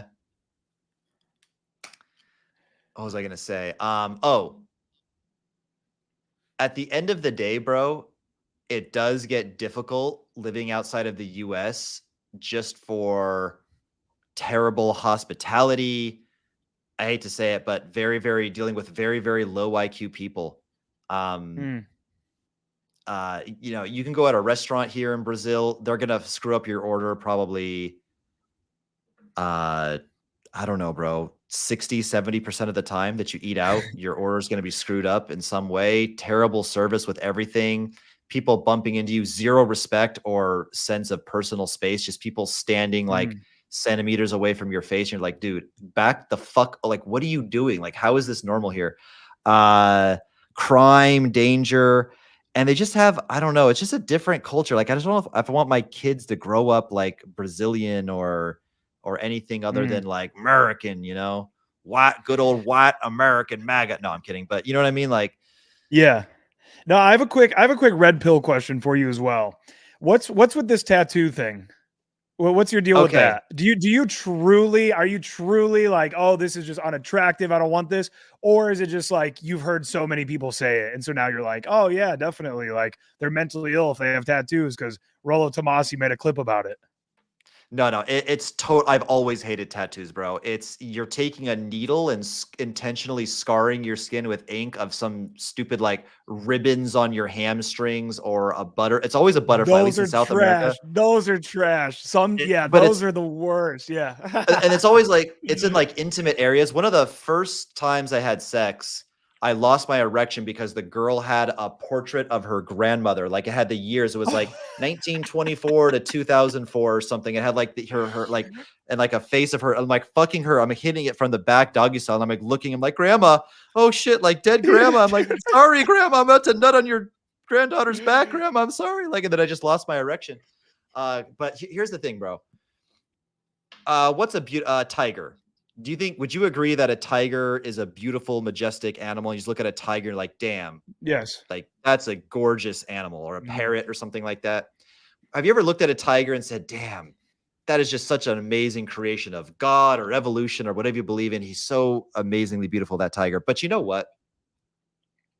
If he just had some flaming skulls scribbled all over him and a spider web and a Medusa head and some ribbons and a fucking cupcake, it's always some stupid shit, dude.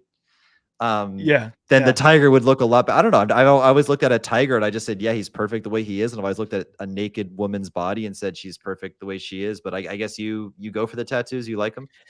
I think it's very hot.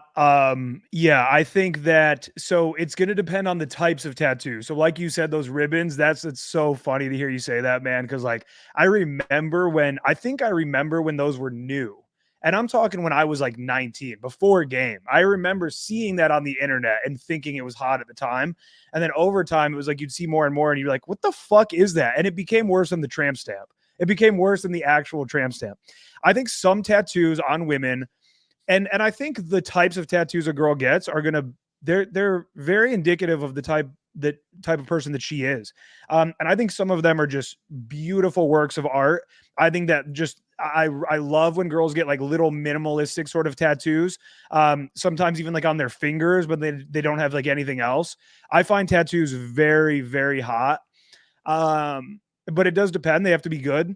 That being said, I regret getting tattoos myself. I wish I never would have gotten tattoos.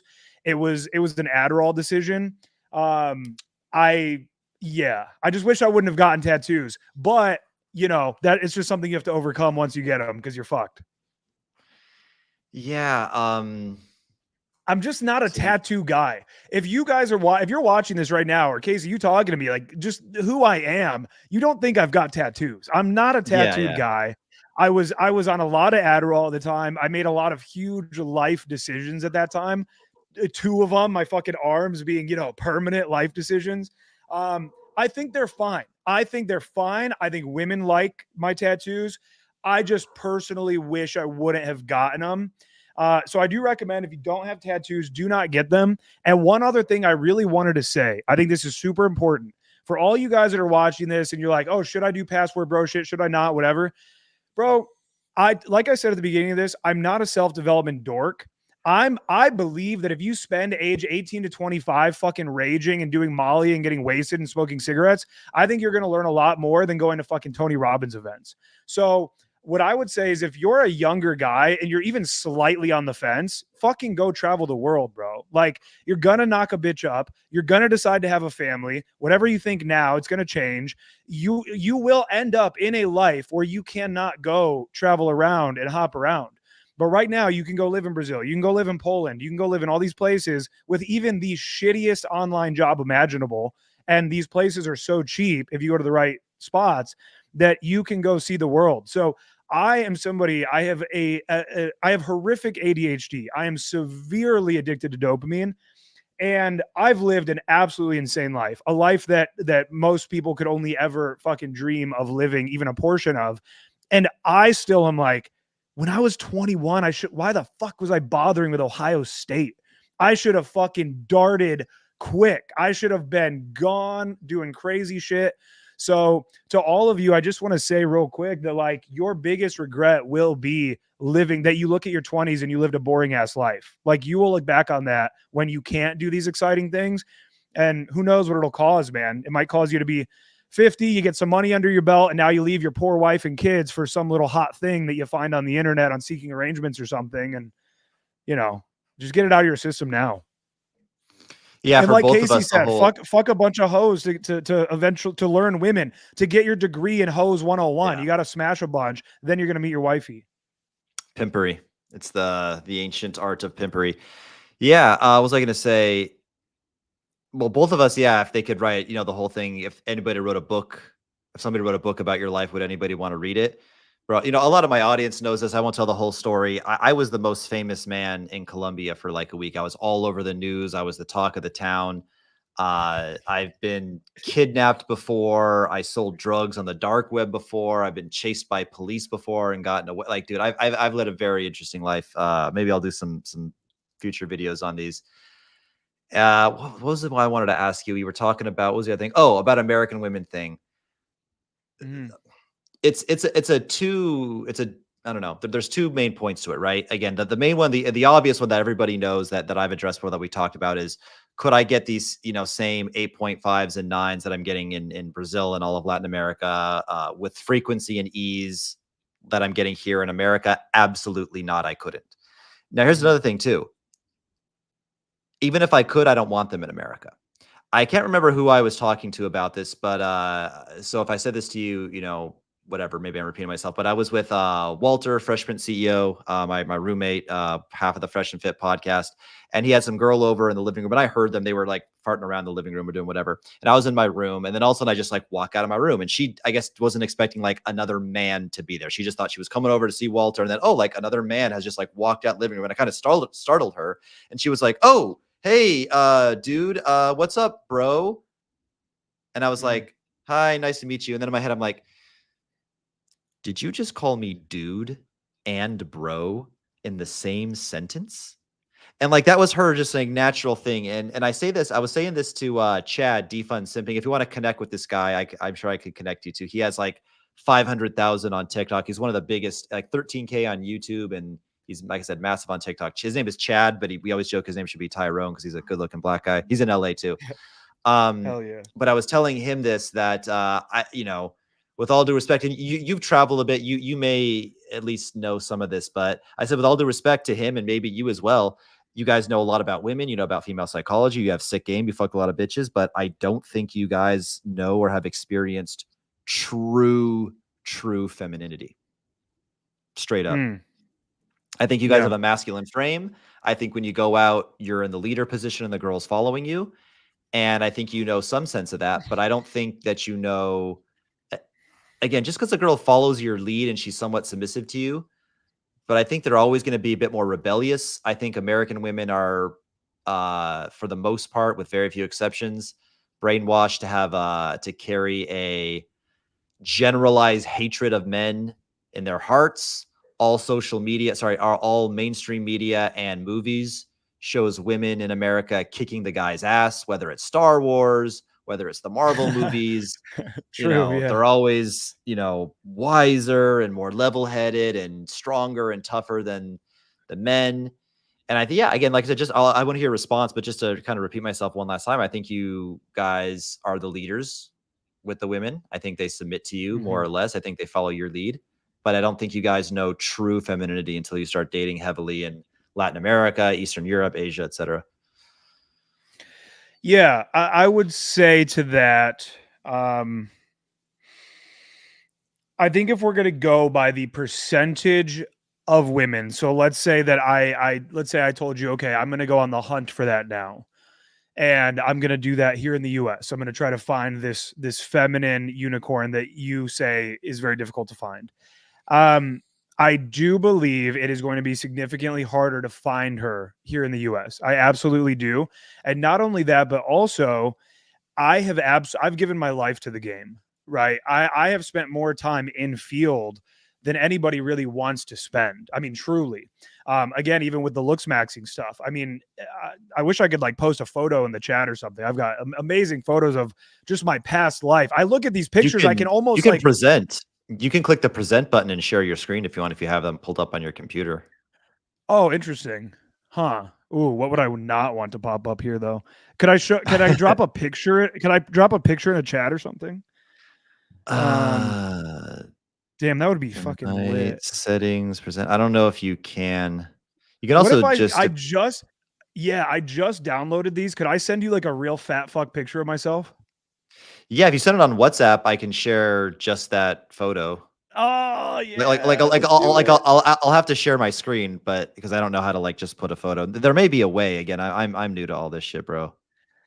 I New just layout, downloaded edit a layout. really good one. I'll tell you what. We'll What do you do? both. I'll find my fat picture too. We'll actually. You know, there were two things while you're pulling that up, chat. I want you to do one thing.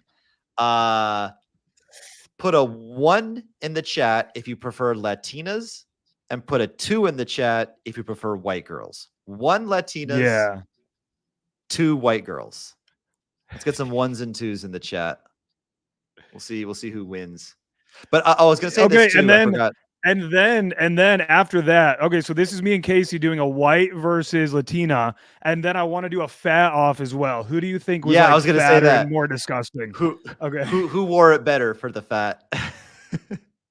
We'll do who wore it better for the fat, and then we'll do oh, another thing I wanted to ask you. Shit, what was it? Boom, there we go. I forgot Hey, now. wait, remind me again real quick. What did you say? One is what? White or Latina? What are 1 they is voting? Latina. 1 is Oh, Latina, okay, 2 is okay. white girls. So we have Okay. Clay, look at Clay, the whitest man that's ever lived in his life. Of course he's going to say white girls. That's funny. we got Bro looks one, like he's one, selling two, two, sham one. wows. Clay, you're a Chad.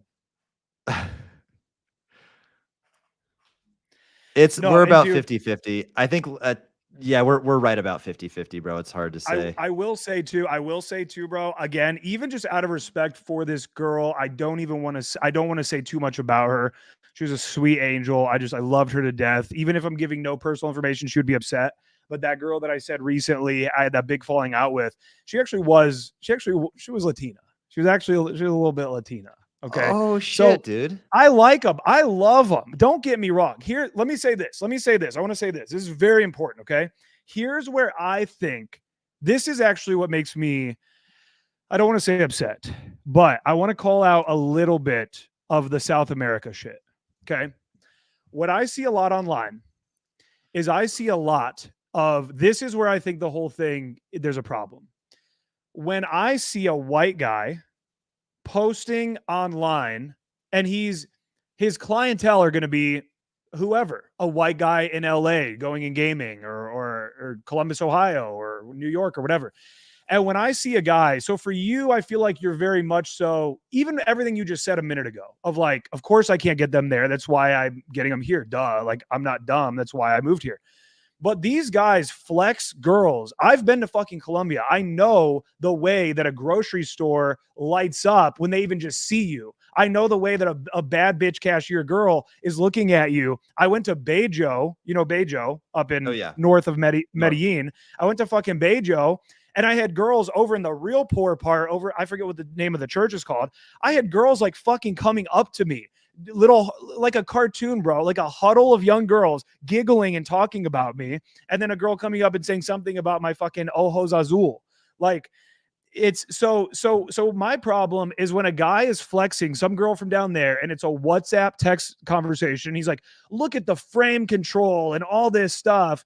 And I will see this on Facebook or something, and some white guy is commenting on it like, I don't know, like with some praise or something. It's not that I mind that the guy's getting praise, but I think it's to be known that if you are a white guy living or a guy in general in the US and you're looking at these text threads or pictures of girls from down there, it is insanely important to know that it is significantly easier down there. And I mean, significant even is an understatement. It is wildly easier.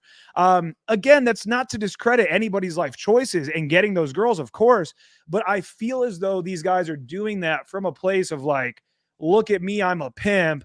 And I know the way you guys, I know the way a lot of guys do it down there. You guys, I don't know about you, but I've known guys where they like run Instagram ads to like throw parties for these bitches for like 10 cents a girl, basically, is what you're paying.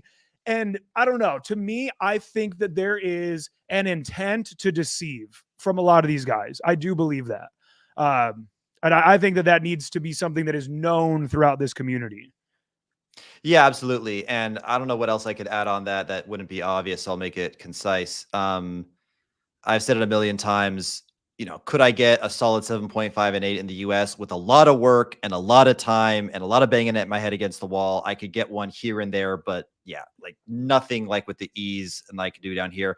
And then I'll say, I know you weren't making this argument, so I'm not saying that you were saying this, but what other people say is like almost like it doesn't count or there's no honor in it. You're playing the game, on too much. But first of all, even if you go to the easiest cities in Latin America, the best cities for dating, if you're a fucking chump, you're going to cap out at a 6 straight up. Mm-hmm.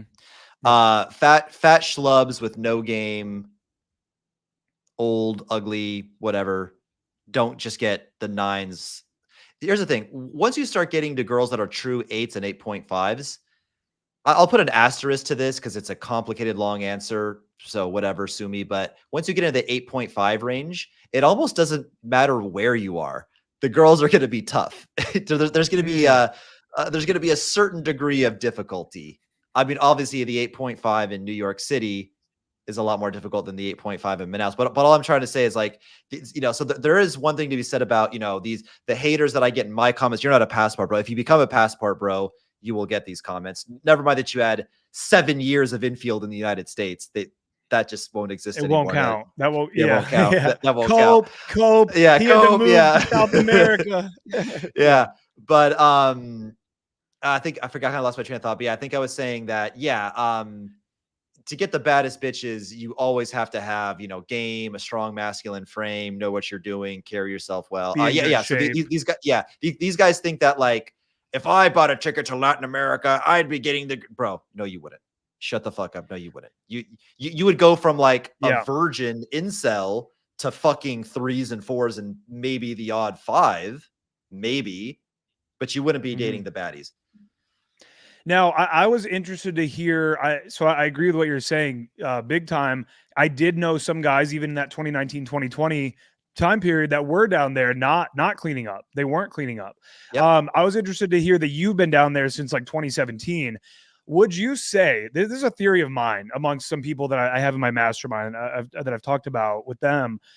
Wouldn't you say that let's say pre-TikTok, pre-2019 or so, that idea of almost any nerd white guy, maybe a retired nerdy white guy, no swag, no nothing, he's just white and retired and has money now, he probably could go just about anywhere and find himself a young, hotter woman who, just based on socioeconomic status alone, and and all the status that comes from being a white American in these poorer countries, he probably could just get himself like a pretty hot chick pretty quickly. My thought on it is that now that we've got so many government programs throughout the entire world, where now even in the poorest villages in the Philippines, they've got Starlink, they've got fucking the cheapest little Android phone, they've got TikTok. They now have access to the world. They know what's out there. So I think that those days, I think everything you just said is true. And I think it will get progressively more difficult in every country in the world. And you're still going to have game and be in shape and have some version of charisma. Absolutely. So yeah, two things. You're absolutely right. It's getting more digitized. Dating apps. Girls are getting validation and offers that are getting hit up because it's all the guys that were too scared to give them validation and compliments and say hi at Whole Foods like you can do on a daily basis. Now they can just do it on an app or Instagram. Leave a heart emoji on their photo. So that's one thing. And then number two, bro, there's probably, if you want to go to the extreme level, there's probably still some places where the nerdy white guy can get a 7.5 with no game. He's effeminate. He's weird. But I'm just saying, like, again, this is why I put an asterisk by it. Like, that nerdy white guy ain't going to Rio. he ain't going even to Medellin. He sure as shit ain't going to Sao Paulo and pulling off with a baddie. Let's play who wore it better. Oh yeah. Oh, I forgot I sent you that. Hell yeah. Yeah, let's do entire screen. Social all right, media chat. I changed guess women yeah. worldwide. Okay. I'll be what the fuck? Hold on. Why did it do that? It had a photo open. Okay, cool. And it's supposed to do shit. No, god damn it. Stop moving around. Okay. I think I hit this. Okay, no, something's not right. Oh,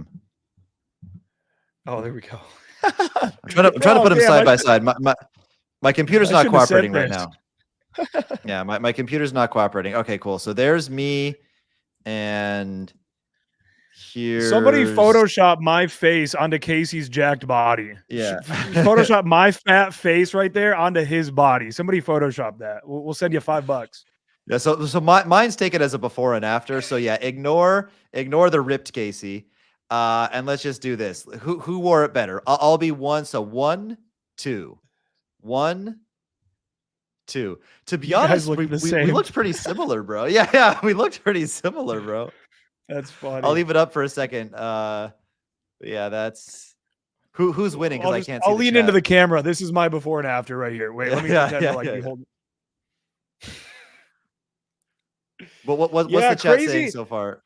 Crazy times. They're saying we looked the same. Jason Bernardino, he says 1. He said that you wore it better. Yeah, it's crazy even just looking at that pic. It was just such a different life. That was very shortly before I discovered game.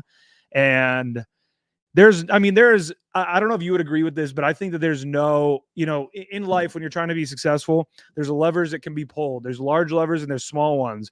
And getting in shape is one of the absolute largest levers that you can pull in this world. And this is one other thing. I just want to say this. I want to put this out here to your audience. How many people do we have live, by the way? 45. I haven't seen that. Oh, hell yeah. Okay. Here's the thing too. All right. People come at me. People fucking come at me all the time. Right. And they're like, why don't you ever talk about like why it's important also to improve your looks and your money and your status and all this shit, whatever. I'm like, I'm a game coach. I don't know. Why do I need to be making fitness videos too? What do you want from me? You start a business, go do it. I don't know what the fucking to tell you.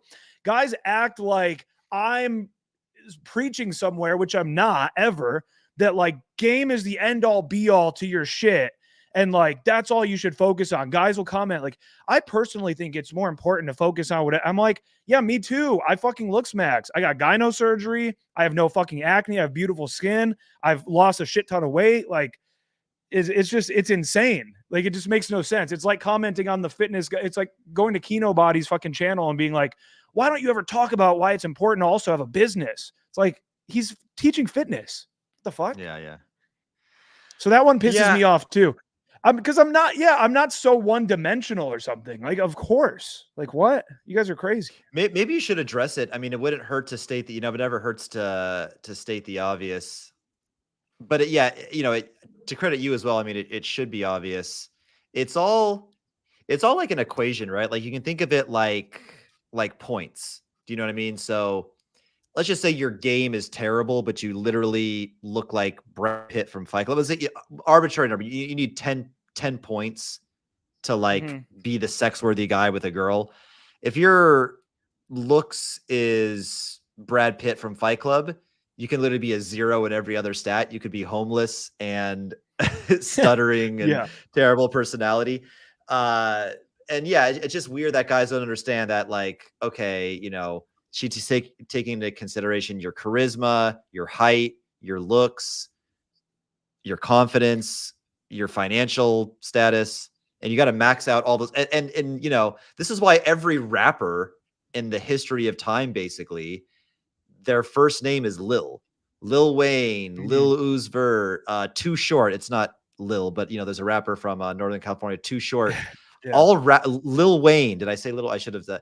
All rappers are like 5'4". It's because they had to develop this big personality in rap to compensate for their height. Because you cannot, height's one of the few things you just can't change. I guess except for that leg surgery. Have you heard about that? Yeah, I've been seeing that. Yeah. Yeah, and also guys, wear boosters if you want to. Wear some insoles in your fucking in your shoes. I think that if you want to wear boosters in your shoes, I think that the height upon the first impression is going to be the most important. And so then you never have to wear them around that same woman again. But yeah, put some boosters in your shoes as well.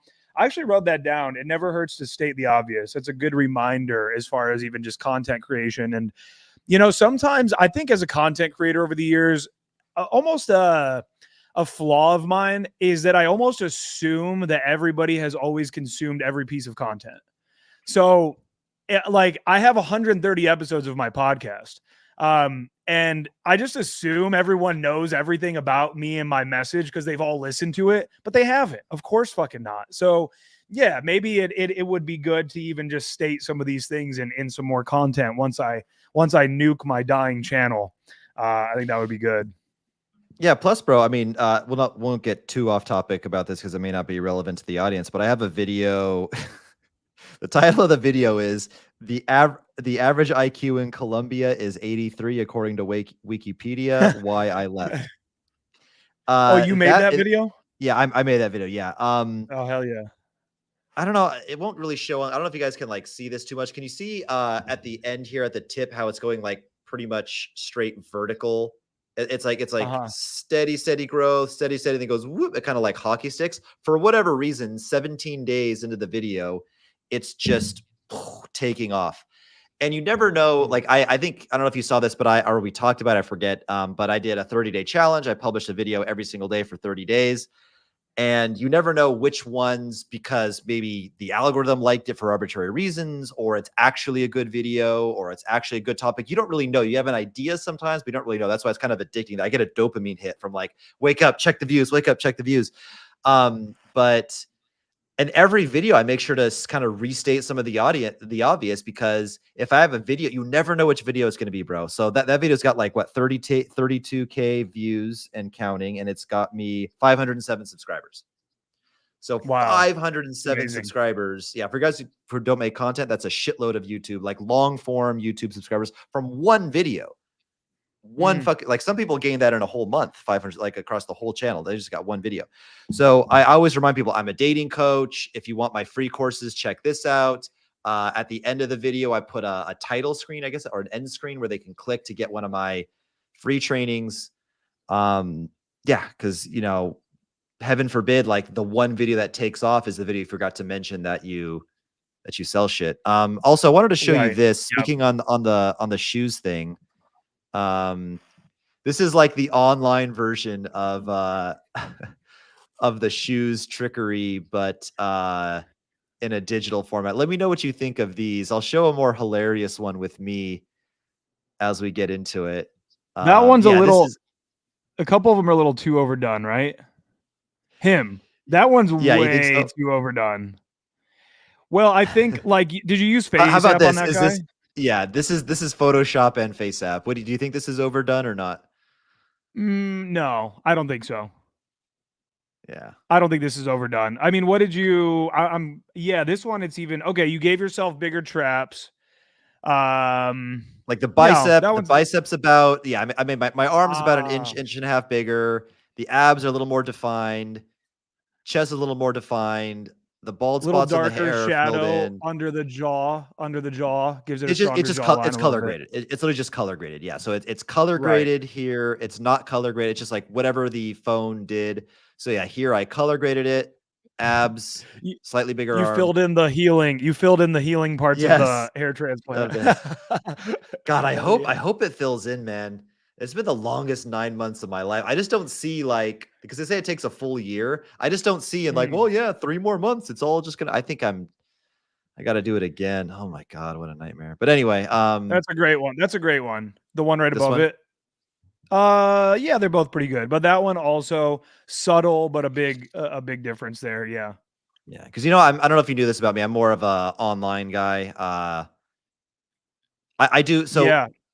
If I'm in the dating market, actually, I want to get you. This is something I meant to bring up too, because let me just say this before I forget, because I've said this a lot. Mhm. amongst myself and my friends, I love day game. I think it's the purest form of game. It's just you and the girl. There's no club hierarchy. Well, who has bottle service and who's a promoter table versus a client table? And what about the DJ booth? And what about actually backstage and her friends? And it's just like, no, it's just you and the girl, sober, well lit in the daytime. Like just your personalities, how you actually look, blah, blah, blah. Yeah, actual education. Oh, it's my friend Gio. Day game is good for the soul. It's one of my best friends back in Los Angeles. What's up, Gio? What's up, dog? Day game is good for the soul. But, and let me know what you think about this. Depending on where you live, or not even depending where you live, if you're a superficial, whatever, crazy person like me who only wants to date 8.5s, your standards are just like ridiculously high. Day game can be the worst possible ROI on your time. True or not true? I think that it can be if you're because like you said, it's the purest form of game. And I would say that it also requires the most skill. So I think it requires the absolute most empathy, the most smoothness, the most ability to improvise. I think that you can go in with scripts. I'm very big on teaching my students scripts, but you're a routines guy. Okay. Absolutely, 100%. Absolutely, big time. Now, me personally, I am very good at improvising. So in my videos and stuff, you'll see a lot that's not on the script. However, if you just tell a guy, I hate a lot of the advice out there of like, just be natural, just like, just it's a feelings thing or whatever. No, I love routines. I think they're incredibly important. Quick tip to anybody out there, go out with a default opener and a default close that you're always going to use no matter what. And now you can always fall back on those things. One of the things that drives me the most crazy is when I hear a guy go, what do you typically open with? He's already talking about struggling. I go, what do you typically open with? They go, I'll usually just try to, I'll try to say something about her outfit or something in the area, something situational. I'm like, first off, don't fucking talk about their outfit. Do not talk about their outfit unless it's something very fucking pressing. Like, I don't know. Like when I was in Europe, if I saw a girl with a New York cap, I knew they weren't from New York, but I'd go up and be like, hey, are you from New York? And the girl would be like, oh no. And I go like, you been on vacation there? She's like, no, actually I haven't. I'm like, give me the hat then. What are you doing? And they like loved that. But I hate when these guys go up and compliment the style. I saw your style and I just thought like, like what do you go to like Fashion Institute of Technology? Like, why are you talking about her fucking style? It's like some old shit. But yeah, I'm a big routines guy. And to get back to the question, it can definitely be draining on your ROI when it comes to getting dates and women until you get to a higher level and you are able to integrate it into your day-to-day life. That's one of my biggest philosophies in all of this is that you should be able to get to a place where, and guys want to circumnavigate this, they want to jump straight into integration. You can't get to integration without immersion first. Now, the other counterpoint I would say to your idea of it being a drain on the ROI would just be that I believe that, and maybe the chat could comment on this. I believe that almost everybody in this chat and everybody who's going to watch this, I believe that their screen time on their phone is completely killing their entire life. So that's not to say against online game. I'm saying that because of your 8 hours on your phone or 9 hours or 10 a day, what's the online game? 2? That's at least some ROI. I'm talking, you guys are coming home from work, getting on the couch and getting on TikTok and doom scrolling. These algorithms have been weaponized by the Jew. No, I'm just kidding. by the, it's a bioweapon by the. Yeah. Oh, okay. Yeah. But these algorithms are fucking weaponized. And so I believe that right now our minds are at war with tech companies and the tech companies are winning. And so what I believe is that going out into the real world and interfacing with human beings, AKA hot chicks, or even the door guy that you have to talk to go into the bar, or whoever is there in the day game environment, I believe it gets you out of the house. It helps you get your 10,000 steps in, and it helps you to consistently overcome your fears over and over and over again. And so I also view game for myself and for others as a modality for ultimate personal development. I want to say two things about that. Number one is something that I talk about a lot is guys will understand that they're weak in some areas and seek to improve that. They can look in the mirror and say, damn, I'm fat as shit. I have man tits, and they can work on Mhm. that. They can look at their bank account and see, damn, I have no money. And they can try to start a business or get a high paying job or something. What guys don't tend to see, what they seem to be invisible to and blind to, is their social skills. And it's one of these things where I talked about this in videos. A guy will never admit that he can't fight. A guy will never admit that he's a small penis. And a guy will never admit that his social skills need work. And bro, even I get Mhm. rusty. I go through periods of it's retarded. I shouldn't do this, but I'm just such a crazy workaholic, like, I don't know, type A personality driven guy. And I want so much success in business and stuff that I get into this monk mode. And yeah, it makes like even I, as like a dating coach, like even my social skills get rusty. So yes, it keeps you sharp. Even just yeah, like chatting with your like just you could have headphones during your Uber ride, or you could just chat the Uber driver up. Huge difference. And Yeah. then I do. Oh, go ahead with your next point. well, no, if you want to say something before, I was going to ask you. No, say what you want to say. Then I have a question regarding this Okay. day game stuff for you. Okay.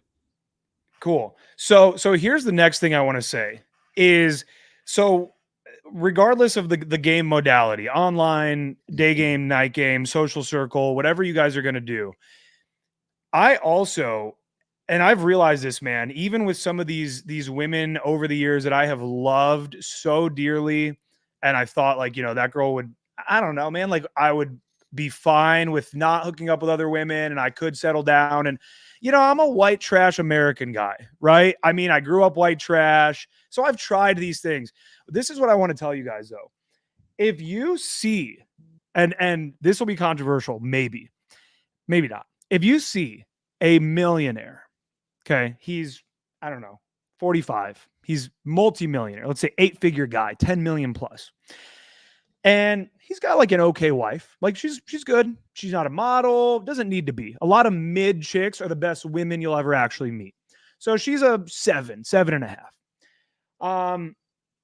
But you're broke and you're just living with a buddy. You got a roommate even. But you're hooking up with 4 very attractive women, or moderately attractive, more attractive than his wife even. You're kind of winning. Attractive women are the number one currency on the entire planet. There are billionaires out there who know that if if they cheat, the wife will leave them. They will lose their empire. They will disgrace their family. They will disgrace their children, yada, yada, yada.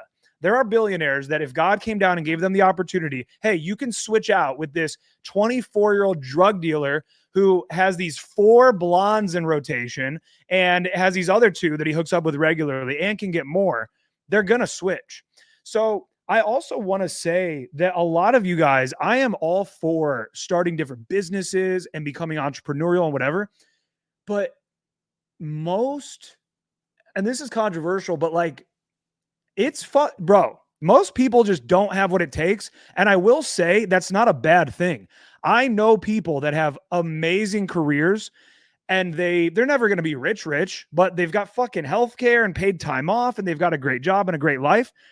And so if that's you, I think there's a way higher ROI on getting more bitches than there is on like, I don't know, starting a fucking e-com drop shipping thing on the side on top of your career. I don't know. I just think bad bitches are the highest currency on the planet. I heard 90% of what you said. I don't know if anybody notices. I froze and cut out. I lost internet for a Oh, second, but no, I heard 90% of damn. what you said. Okay. No, you said Shit, that that if was that could have been in clips. no, no, dude, we could clip that, bro. I heard Okay, everything. okay. If you're, fucking the rich guy's wife, then you're winning, and women are the highest form of currency. I used to know this as a club promoter. I used to throw parties, and I used to be a club promoter. So me more than anybody else, I get that women are currency. I couldn't get into. There's no amount of money I could use to bribe my way into a $80 million Hollywood Hills mansion that's owned by some oil sheik. He's just going to laugh at my 10 grand, like 10 grand. Get out of here, peasant. Right. But I show up Mhm. with 8 beautiful women. I'm in. Here's a question I wanted Absolutely. to ask you, by the That's way. a great visual for it. Yeah, Yeah. go ahead. Yeah. I've heard rumors from other content creators and just people around that because of social media, the pandemic, everyone being very isolated and scared, men very scared to cold approach women, also like Me Too movement and, scared of, being Me Too'd and women thinking, he's creepy, pepper spray you, which is not actually going to happen, but some guys believe that's going to happen is the point. That and, dating apps, people relying on online dating, all this stuff combined has created an environment where men are not approaching basically at all anymore. And cold approach is now a superpower. You will stand out so much from it, and it's working better now than it worked 10 years ago. True or not true? I believe that people are going to think that my response is biased, but I believe that to be true. 100%. I absolutely do. When I approach girls at the mall, so I'm like the online systems guy. I don't want to get off on a huge thing, but my whole thing is like build a high status social media profile that's attractive to women, and then use an online dating virtual assistant to put that profile in front of as many women as possible on Instagram ads, have them swipe on the apps, whatever, and just kind of bring you the leads. But actually, when I was in Manaus for about a month, I fucked 4 girls. 3 were from Day Game, 1 was from Tinder. So I did more cold approach from there. And every girl told me the same thing, that, at bars and clubs, Brazilian guys are animals. They'll, talk to you and stuff like that. But like specifically at a shopping mall, politely, not like catcalling them, but like to politely approach them, it never happens. And it was very romantic and flattered. And I always joke around like, yeah, it's a great story to tell our grandkids that, just had the courage to walk up to you. Yep. Yeah, I believe that wholeheartedly. And I mean, I shouldn't have even given that preface of like people are going to think I'm biased, but so I get accused sometimes of having the ideas that I have because I'm a coach, but I've been a coach for 10 years with no other source of income of any kind. I've done this for so much. I have so many great testimonials and so many like I don't know. I guess I've just done well for myself, and it's because I genuinely already believe these things and love the game. So it didn't even really warrant that preface, but it's interesting to hear that you agree. I believe I will see this on TikTok all the time. I see this, bro. I doom scroll a little bit here and there, guys. I'm trying not to, but I love TikTok, and this is a common thing that girls are talking about. I just saw one like 3 days ago. I talked about it on my mastermind call last night. I saw these 2 bad bitches walking around Chicago, and they're fucking hot and they're young, and they make this little TikTok, and they're like, what do 2 hot girls in Chicago have to do to have anybody come up to us? This is like a That's a real meme. That's thing. a thing. That's a thing on Yes. TikTok. Like day 5 of going to a coffee shop, hoping a guy will talk to me, or day 6 of hanging out at the bookstore and no one. Yeah, I see those. I see those as well. Yes. I mean, my friends who doom Absolutely. scroll tell me about it, but I don't doom scroll. Oh yeah, you could totally My free of all friends that. send them to me. Yeah, right. I don't even have the app. Yeah. God, dude, TikTok's so addictive, dude. It's crazy. But yeah, I think that now more than ever, women are not getting approached. And when you do hear, this is my big theory as well, throughout all the years, when a woman will make any sort of a complaint about getting approached, or this guy did this or whatever, it's a cat call. It's borderline harassment. It's not me going up and saying, excuse me, hey, I might be totally off here, but do you live at the gallery building that's over here in the domain? Yeah, that's your No, fucking actually, routine, dude. bro, familiarity is king. Like I am the original creator of the familiarity opener. And then people try it and they're like, holy shit, like whatever. And then they go, well, how do you transition? Because everybody is looking for this smooth plane of existence in an approach. It's not going to be smooth. This is a 2-player game. You're playing chess. You're not playing solitaire. So basically, you guys have that dumb little conversation. I could have sworn there's a girl on my floor that looks identical to you. Well, I don't know what to tell you. It's not me. I'm Aaron. What's your name? Oh, I'm Christina. Nice to meet you. How long you been here in Austin? Like, you just transition by, for anybody watching this, this is so key. The transition from almost any indirect opener is straight up, I'm Chris. What's your name? I'm Aaron. What's your name? That's the transition. And the visual I want to paint out for you guys is, imagine a girl is at Best Buy and she's just a worker, and she has originally come up to you and she's like, "Hey, is there anything I can help you find?" You're like, "Yeah, this iPad. I would like to look, yeah, maybe this fucking Apple Pencil. Oh, we've got this model in, whatever." And then all of a sudden, as it's starting to close out or something, she just goes, "Hey, I'm Rebecca, by the way. What's your name?" And like reaches her hand out. You're like, "Oh, we just entered like a new realm of conversation." Like, you can feel that this is a new thing now. We went from whatever the fuck this on paper the Matrix has written out for this script to be, and now we've entered into a parallel universe. So it really is as simple as moving from any indirect opener to just, "I'm Aaron, what's your name?" Yeah,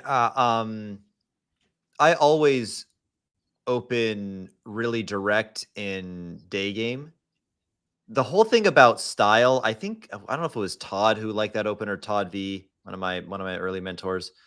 But the whole thing about style was kind of like, look, she knows why you're, saying that you don't actually like her style. You just think she's hot, but in less of a too thirsty way. But I've seen you where I think also Todd called this. You got to get to the fucking point. The analogy he made was, if you were on a used car lot and the guy comes to you, "Hey man, how's it going? You got your little kid with you. Is he a sports fan? He likes the Dodgers. Oh, Dodgers. Or you don't like the Dodgers? Who's your favorite team? Oh, they're gonna go to the World Series. Yeah, yeah. So what other sports teams do you like?" It's kind of like, dude, Yeah. like, when are you gonna try to sell us the fucking car? Like, we're here to look at, like, he builds like, it's fine to shoot the shit and talk about the Dodgers with your kid for 30 seconds, but at some point it's like, okay, that he called that like premise. Like, there's a premise here, so you have to make your intentions. I want to let you know what you think about this. If I was to say, and I noticed this too, actually, you go for girls' phone numbers. At least in Europe, you were going for WhatsApps. I saw that. You had a little the plus It, one fiasco, the country Instagrams, code. WhatsApps, yeah. Hmm. Okay, well, the one I saw, I've seen mostly getting phone numbers. I've watched about 10 of your videos coming up to this call. I I would say that, I call it the high status, attractive, effective, high status Instagram, whatever you want to call it. An Instagram that's attractive to women is an essential tool in the day game or night. For this instance, I'll say in the player's day game or night game toolkit, the attractive Instagram profile is essential, because a lot of times I meet girls where they're actually like out doing something. Like, they're on their way to work, they're on their way to the gym. There's somewhere where like an Insta date wouldn't be possible. And I do like Insta dates when they're possible, but I also think girls are a little bit like deer in headlights. They're like freak out a little bit too much.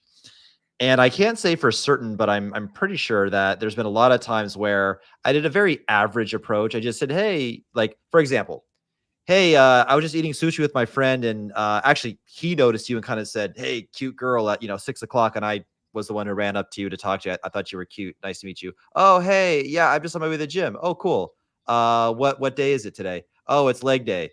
Yeah, you're a girl. Every day is leg and butt day, legs and glutes, legs. It's never arms day for a girl. She's like, haha, yeah, you're right. All right, well, let me just grab your Instagram real quick. All right, here's my Instagram. Ciao." I said some funny stuff. I made her laugh, but I go from like the guy who's like, he's kind of charming. He had the balls to approach me. He ran up to me. He was smooth. He made me laugh with the whole, like, yeah, leg day. Big surprise. You're a girl. Well, it's not arm day. Never. Ha ha ha. So funny, right? But whatever. It was just a passing thing. Then she sees the Instagram, and I won't pull it up right now. I can hear, well, I'll pull up some of my, let me pull some up. This is what she sees. And the main thing is, and my audience knows this, I won't harp on it too much, but I call it funny, charming content. So basically, it's like these 15 to 30-second Instagram reels, these skits where I'm just kind of being funny.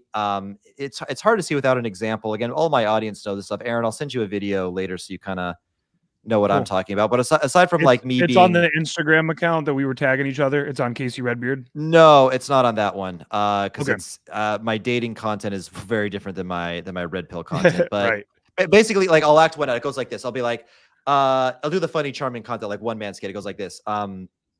Hey, Alexa, what's the weather going to be like today? Who is Alexa? Oh, sorry, Siri. My bad, Siri. No, seriously, who's Alexa? It's nobody. It's nobody. Forget about it. Can you just please tell me what's the weather going to be like today? why don't you ask that bitch Alexa for the weather? You know what I mean? That's Like, good. That's good but stuff. I yeah, like that. That's yeah. good. And then the text says if Siri was Latina or if Siri was Brasileira, if I'm in Brazil.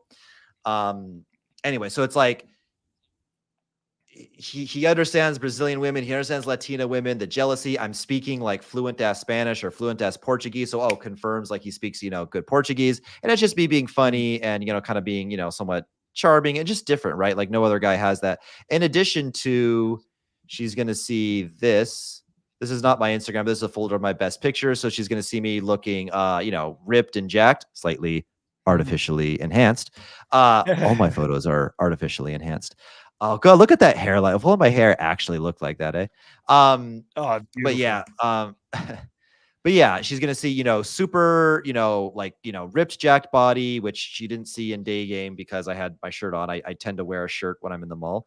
Well dressed, luxurious locations, kind of looking like a bad boy, boss, smoking cigar. I look like I closed $1 million deal with my business partner. More professional photos. Um, Mhm. Eating out with friends. He has cool friends. He has a big social circle. There's even, beautiful girls, kind of like the social proof shot with the beautiful girls, more professional shots, etc. So that's what she sees. And it just really solidifies it. So I can roll up, and I would say better game is like stick in there longer. Go for an instant date. Talk as long as you can without it becoming like awkward or boring. Like if she's in a hurry and she's got to go, make it quick. But I say it's the better decision game to try to instate or go for a longer thing. But if you just want to go for like quick, hey, I thought you were cute, da da da, chat, make her laugh. Let me grab your Instagram, boom. Then I feel like the Instagram kind of picks up where you left off. And she's like, oh shit, I didn't know I was talking to this jacked guy who has cool friends, who's traveled different locations, speaks Mhm. 3 languages, Totally. spoke on my Instagram too. There's a reel pin at the top where I'm giving a speech at a marketing conference to a room full of like 300 people. And she's like, oh, like I feel it picks up where I left off and keeps like gaming for me. Yeah. No, I agree with that. I I have a pretty decent Instagram. I actually was I like this comment here. Instagram is a social resume. I Shout out to wasn't Gio. using Instagram for a while. Um I don't even really Oh, want to is get that, into bro? it. I just was Uh-oh. trying I was trying to uh, I don't want to get into it. Here's the point. You're The trying to be point a is I'm rebel and using say, I don't use social media. It's no, bad for no, your no, brain. no. No, I wasn't. I still even the pictures I had on there were still good. I would post stories sometimes. I just was trying to, I would say, be a little more under the radar in my personal life Mm. for specific reasons. So I was just choosing not to post to Instagram. However, I never Quick really thing. said, You can turn off your profile from appearing as a suggestion in the algorithm, and it's pretty easy to stay private. Just an FYI. We can talk about that later. yeah, yeah. But continue. But no, I think I actually agree with everything you just said. I think that, yeah, in today's world, I heard somebody say this once, not a dating coach or anything. Somebody said, you used to be a person with an Instagram, now you are an Instagram, and there's like a person out there somewhere. Like it's like you're your Instagram first. And then you know what, man? When I was in Europe, I really I mean, even one of these fucking I've got this English girl that I hooked up with in Paris who we're not going to text each other. What the fuck would we text each other on WhatsApp about? But we talk all the time via Instagram stories and shit. And she's now telling me she's going to come to Boston soon. I know it's far from you, but you should come visit me. I'm like, yeah, of course I'll be there. Let's do it. So I agree with everything you said. And I think everybody should. Now, this is what I want to say. I want to say this about Instagram. Um, I think that I see a huge mistake a lot of people are making. And this is something I think you need to address with individuals in your community. Not everybody, but some individuals. I think that you have guys who are kind of trying to do what you're doing based on like those photos and this stuff. But bro, like I don't even know how to put it into words. It just looks so forced and fake and like any actual like baddie of any kind is going to suss it out instantly and just be like, he is not this guy. Like he's not this guy at all. So I think that that's something where I think if these guys, without your guidance, are going to try to be doing this on your own, like, first of all, you can't have every photo be a professional photo. You need to also have some cell phone shots. You need to have some normal ass pics. Um, and it's just, I think for some guys, they're failing at it by trying too hard at it.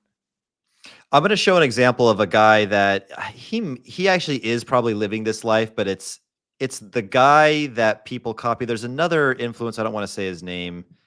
This is one of he's like the only guy in the industry besides, well, besides the guy who only makes hit pieces on YouTube, whose name I also won't say. Everybody hates that guy whose only channel is making hit pieces on other dating coaches. But there's one other guy that I don't get along with. But anyway, and this is not the guy. But I think this Okay. is what the guys, yeah, so I'm speaking in like tongues right now. This is what a lot of people are trying to emulate.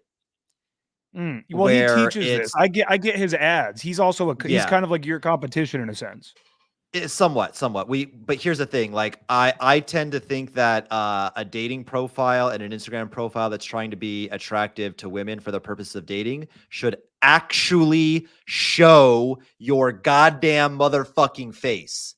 Maybe I'm a weirdo. Maybe I don't know what I'm talking about, but I'm thinking that like this could be a fucking black guy practically. Like he's not even like the lighting is so terrible. It's color graded to shit. Like, grass isn't like yellow. Like, look, I over color grade sometimes too. I'm not perfect. And it is a beautiful photo. Now, I think to complement a profile that also shows your face. Like, I think sunglasses are retarded, but this is not my Instagram, but on my Instagram, I have like a single photo or two with sunglasses, even though overall I teach don't do the sunglasses. I would do a far away photo, but like no face, no face. Like again, like can you even tell if this guy is like good looking or does he look like a fucking mongrel? And Right. And girls like, do is he a good looking guy girls or do not? complain. They do complain about Yeah. that too. Yeah. Yeah, like you literally can't like Wow. if I Every like photo. Yeah. every photo is color graded as shit, super far away, obnoxiously fake, luxurious environment. I think that could be Vegas. It looks like Vegas. Yeah, Cosmopolitan. Yeah, that's Vegas. And I believe he lives out there. And again, listen, is this like the worst, most ineffective Instagram I've ever seen? No. If he went to an easy dating market with this exact Instagram, would he succeed? Yes, he would. But the point being, it's like, bro, show your fucking face in one photo, please. And like, Mm. don't be, and again, I emulate, like, look, my environments aren't as luxurious as him, but I definitely do teach that. Like, look at this fairly luxurious Mm. environment, highly luxurious looking environment, same place, very luxurious nice restaurant, also a pretty nice restaurant, pretty luxurious looking hotel. You know, they're all in luxury. Well, that's just the street, but Hey, go they're all back. in. Go back to the one of you at the table with everybody. I want to see that one The again. guys or the girls? The guys or the girls? No, actually both of these, this one and that one. So I noticed something and I'm curious. I'm curious if this is intentional. Are you intentionally at the end of the table in each of these?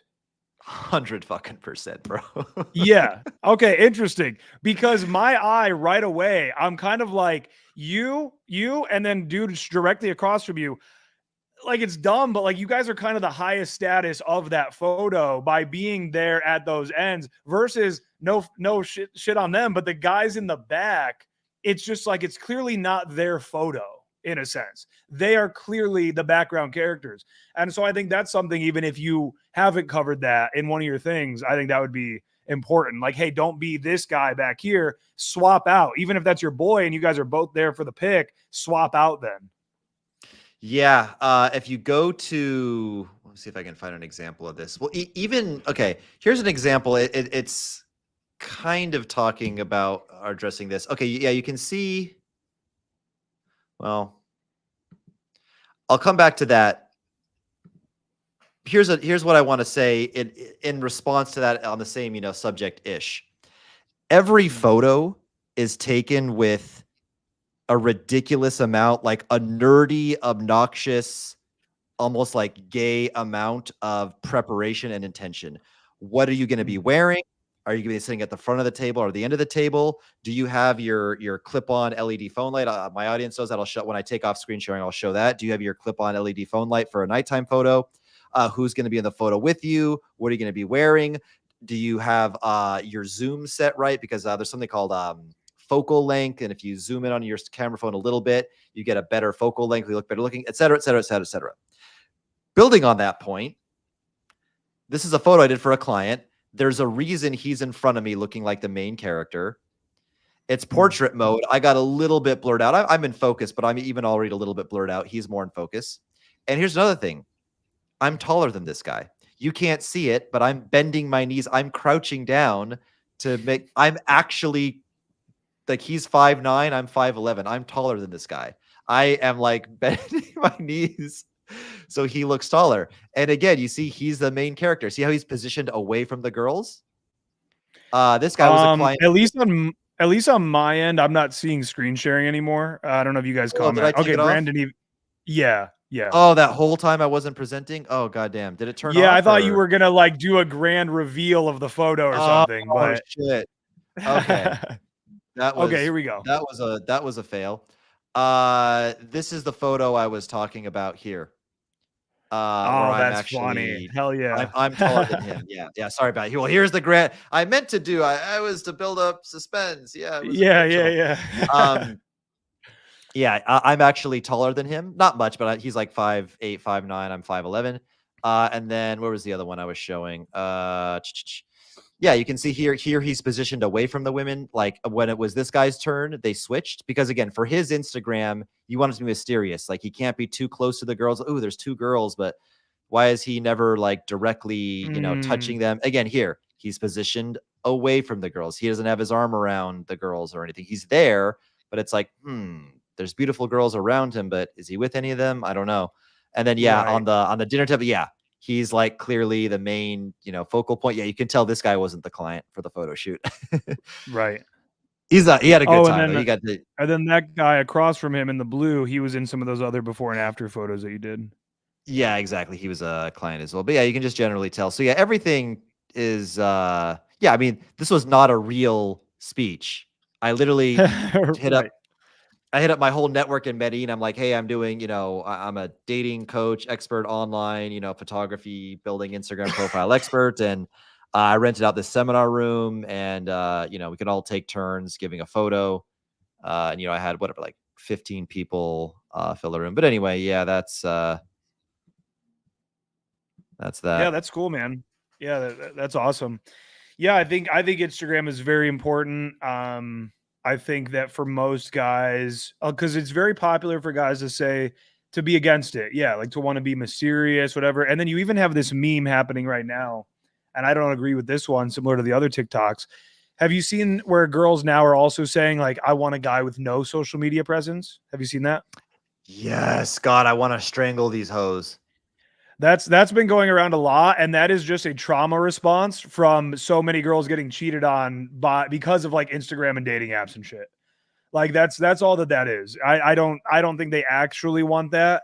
Some of them do, I'm sure, I guess, but it's literally just the trauma response to the getting cheated on and all the stuff that comes with. Oh, he liked this girl's picture. Why would you like this girl's bikini picture and all that shit? Which also, fellas, never like a girl's fucking photo, in my opinion. I don't know about you, but I say never like a girl's photo.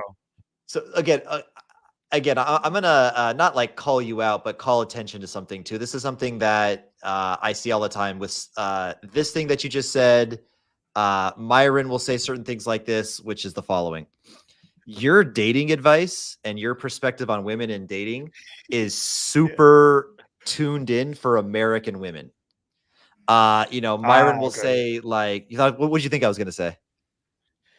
No, it's just interesting. Yeah. Okay. Yeah. I wasn't sure. Like Myron will say like, never do a good morning text. Never text these bitches good night. Never text these bitches good morning. You're saying never like their photos. Yeah. For American women, like the best way to approach an American girl is to be like, you are an ugly bitch and I have better options. Like, no, please. I want you, please. You try that shit in Latin America. I try to do, classic like David D'Angelo, like cocky funny.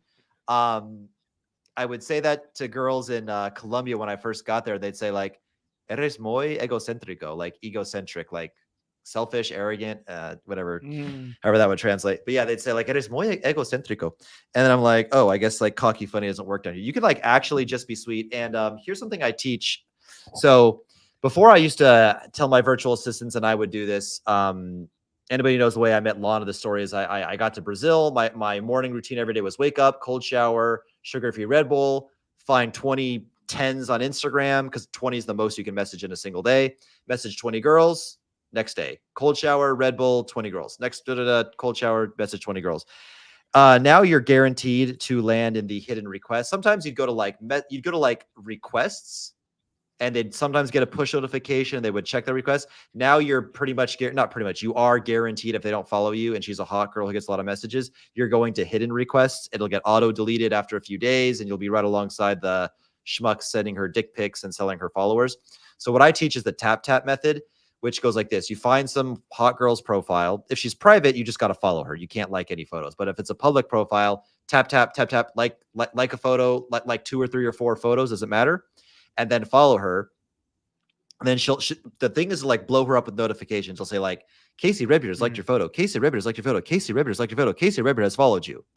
If she follows back, it's basically like you matched on Tinder. It's like a match on a dating app. This is called the tap tap method. And the thing is, you want to blow up her notifications just so she sees it.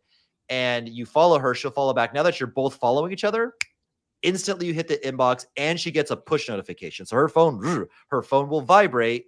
She will get a push notification. Any 2 people following each other, guaranteed to hit their inbox, no hidden requests. And like she knows what you like liked her photos and followed her for. There's no like mystery about like why you did it. And then the final thing I'll say, is it a little bit thirsty? Yes. But dude, if you have the fucking high status, attractive Instagram profile, you're traveling, well-dressed professionals, you're jacked, you got muscles, you're speaking on stage to rooms full of people, and she likes, I don't know, pale gingers, I guess, who are in their mid-30s, then none of that shit matters that you were a little bit thirsty. It's like, it's okay. It's kind of like if you talk to a girl in the daytime and you plant your feet and she keeps walking, you can stay planted firmly and be an alpha male as she keeps walking and you're still an alpha male, but she left. Or you could last ditch effort, try to like follow her a little bit. It'll probably still fail. It's a little bit thirsty, but at least you threw up a Hail Mary. I don't know. What are your thoughts? No, I love that. And hearing it, because I've really never had this conversation before. And I actually agree with you a lot more because it's in direct correlation with the same shit that I hear all the time, which is, you went up to 15 girls last night. That's the thirstiest shit I've ever heard in my life. Like, oh, like really? Is it that important? You're such a tryhard, that sort of thing. And to me, it's like, it doesn't fucking matter how many rejected me. It's about the fact that I'm going home with one of them, or I got the number of one of them that's going to end up being a date, whatever. So in that same way, I actually think I agree with that method versus just the casual liking of a photo. Like the casual liking of a photo, I like this more. Yes, is it thirstier? Sure, but it's a strategy versus I'll be following some fucking thought on Instagram, 300 some thousand fucking followers, whatever. She's just hot as shit. And the first likes you see are from people that you're also following, like your friends on Instagram. And so I'll see like 4 bum ass dudes from my hometown that liked that girl's photo. And I'm like, what the fuck are you doing, Phil? Like, you really, why did you like that? What was the point? What was the purpose?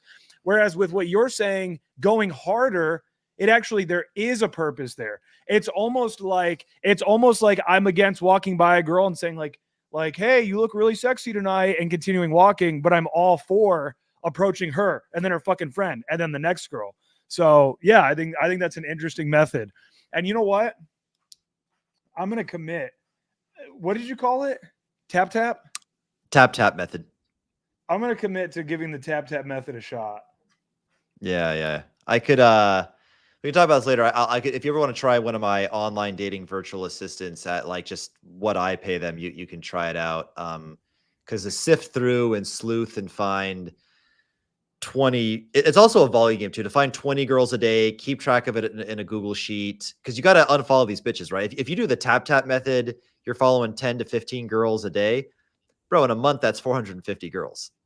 That's just, Mm, you're going to be following every piece of ass in that city. It's going to fuck up your follower ratio. Girls notice, like, hey, all you do is follow bitches. So we have a whole process. We do the tap tap method, and then if they don't follow back after a few days, we call it a Hail Mary DM. We just DM them anyway if they don't follow back, but we mm, call it a Hail Mary DM because it never works. And then after a few days, if they don't respond to the Hail Mary DM, or ever if they never followed us back initially, we unfollow them. Sometimes we used to leave Hail Mary comments. You know what we used to do? It doesn't work anymore though. If you would reply on a girl's photo, hey, I sent you a message. It probably went to hidden request. Can you check it? Bro, it was like 1 in 6 to 1 in 8 girls in Medellin when I first developed this. I was like, yeah, I sent you a message. It probably went to the hidden request. Can you check it? I would like hit like comment, like, post mhm. comment, and then, oh, sorry, I didn't like, it was like the instant I commented that she would reply because she legit just Wow. didn't see my message. But now, if you say anything, like their AI is good. If you say anything to like, hey, check your hidden request folder on a comment, Mm, and like the AI is fucking good, they'll remove it. So I used Unicode. Like, you know what Unicode is? It's like mm. random symbols that look like letters. It'd be like the Russian N, or like, I don't know. You know what I mean? Like, Yeah. like some like Chinese letter that looks like an M or something. In Unicode, I wrote out, hey, check that worked for a while. Now they blocked like the Unicode. The AI got smart, but so we don't even do Hail Mary comments. But yeah, I nerd out on this. And this is something I think you can relate to too. Actually, I have a question. I'll give my own answer that kind of relates to all this stuff. You can give Yeah. your answer to this, and I'll give mine. Why do men struggle with dating, and specifically now in 2024? I think I don't want to give too complicated of an answer because I actually think that it gets overcomplicated a lot. Um One of my greatest philosophies in life is from a book. Do you know who Abraham Hicks is? No. Abraham Hicks is this woman named Esther Hicks who she claims that she's channeling the energy of a being named Abraham. But the knowledge is there, the wisdom is there. And they have a book called Ask and It Is Given. And for me, I believe ultimately that so fiscal here says they don't have balls and are afraid of rejection. I believe that most men are just straight up not going for it. I think men are not asking enough. They're afraid to ask. I don't think it's much more complicated. I really, really don't. So this is very similar to the same guy who will tell you, and the same woman who will tell you relentlessly, whatever I do, I just can't lose weight. I just cannot lose weight to save my life. I cannot lose weight. But then, if we're really watching what they're doing, what they're eating, there is nothing that would indicate that they should be losing weight. So, in that same way, I think guys can talk about modern feminism. I think guys can talk about the dating market and all the girls that go on Fresh and Fit, and they're all hoes these days, and everyone has an OnlyFans, and the West, the West, the West. I think it's all bullshit. I think that if you took most guys who are struggling in dating, sure, I don't know what, in the 90s, did it just fall in your lap? Maybe. I don't know. Was there ever a time that it fell in your lap? Maybe. However, history has shown us that I forget the number, but it's around 85% of all of men in human history did not procreate. We like to think that like everybody procreated. It's not the case at all. It's like 85% or more of men do not have a child. So Yeah, I don't twice know as if it many ever women procreated compared to men. Yeah, so I don't know if it's ever fallen into your lap. However, again, I do believe that most guys who would have a lot of complaints, they are not pulling the single largest levers, which would be being low body fat. I believe being low body fat is more important than being jacked. So having lower body fat and straight up going out talking to more women. The more basketballs you shoot, the more opportunities you have to get into the hoop, and the better you're getting at shooting the basketballs over time. And so both of those are going to go back and forth off of each other, and now you're not going to really have an issue with dating anymore. And you're going to make a lot of mistakes, and you're going to learn from those mistakes. You're going to get too needy with this one girl who was sucking you off real good.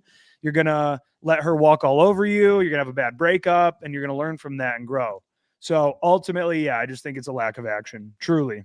And I know that's Lack of simplified, and action. guys probably don't want to hear it, but that's what I believe to be the case. So I agree. I called it. So here's my 2 cents on that. By the way, Nick's gonna join us. Nick, you can join, and I'll put you in the room after this. You can talk a little about Buenos Aires, convince Alex to be, or Aaron Alexander to be a passport bro, and then we'll probably just close out. 2 reasons. Number 1 is factors that are outside of guys' control that are not their fault. Some of the things that you maybe think they're too much bullshit or not. Maybe we disagree or agree on some certain things, but you cannot control the fact that Jenny in the 80s and 90s who would get hit on by a few guys in her local town. She lives in a normal town. She would be only exposed to, only seeing, and only getting flirted with and hit on by other normal guys in her normal town. But now Jenny has a Tinder. Now Jenny has Instagram. Now Jenny's getting hit up by 90 bajillion guys a second. Her validation and because the amount of attention she's receiving is through the roof. And modern day feminism, when we become more masculine, and modern day feminism more or less teaches women to have a generalized hatred of men in their hearts. Okay. That's like the factors they can't control, and boo-hoo for them, right? But then also men are being total pansies, not stepping up on the things they can control, not taking action. So exactly like what you said. I want to add to what you're saying too. Also, the not taking action really is also having a trash Instagram. So wouldn't you agree with me? I've told a lot of guys this. Wouldn't you agree with me that in the same way that your Instagram is helping you with some of these approaches that you're making, wouldn't you agree that a lot of guys that have a trash ass Instagram, it's actually doing way worse? It's actually shooting them in the foot further than if they would have just gotten the girl's number. Oh, 100%. 100%. I have more to add on that. What's up, Nick? We're just going to finish up this little topic, and then you can talk about Buenos Aires. And JT, I don't let anybody join the panel without a camera. So if I don't see a panel, a camera, JT, you cannot join the discussion. Also, going JT, if you're from my audience, if you're from my mastermind or something, put that on here and get a fucking camera on. Yeah. Never mind. He has disagreements with me. Bring him on. Let's go.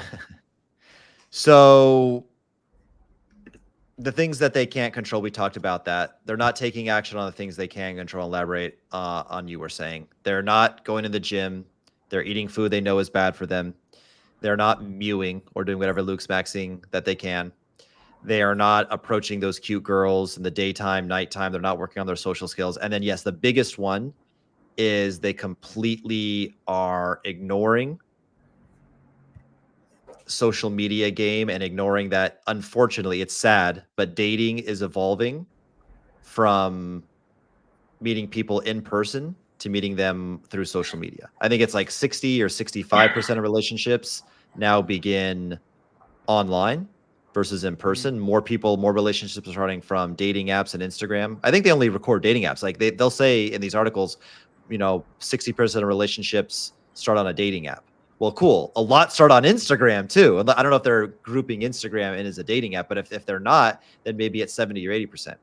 And I'll get guys that'll be like, yeah, I went through my free trainings are better than most people's paid courses, but obviously I do gatekeep the best stuff for my paid stuff, for my paid courses. But I had a guy go through like 3 or 4 of my free trainings. He's like, yeah, I learned a few new things, but most of the stuff I already knew about. I'm like, okay, bro, then why is your Instagram one of the worst Instagrams I've ever seen in my entire life? You know that it's like, this, but you're not taking action on it. And the whole thing we were talking about, the tap method, that method came to be when I realized, oh, I can't just DM 20 girls a day. Instagram, it's now an invitation to chat request. Remember when you could just DM a girl and it would just land as a DM, and you can send multiple messages, you can send audios, you can send images. Now you can send one text message. You can't go back and delete it, and it's a chat invitation request. That was a new thing. So it's all about, just to repeat real quick, and then we'll let Nick talk about Buenos Aires.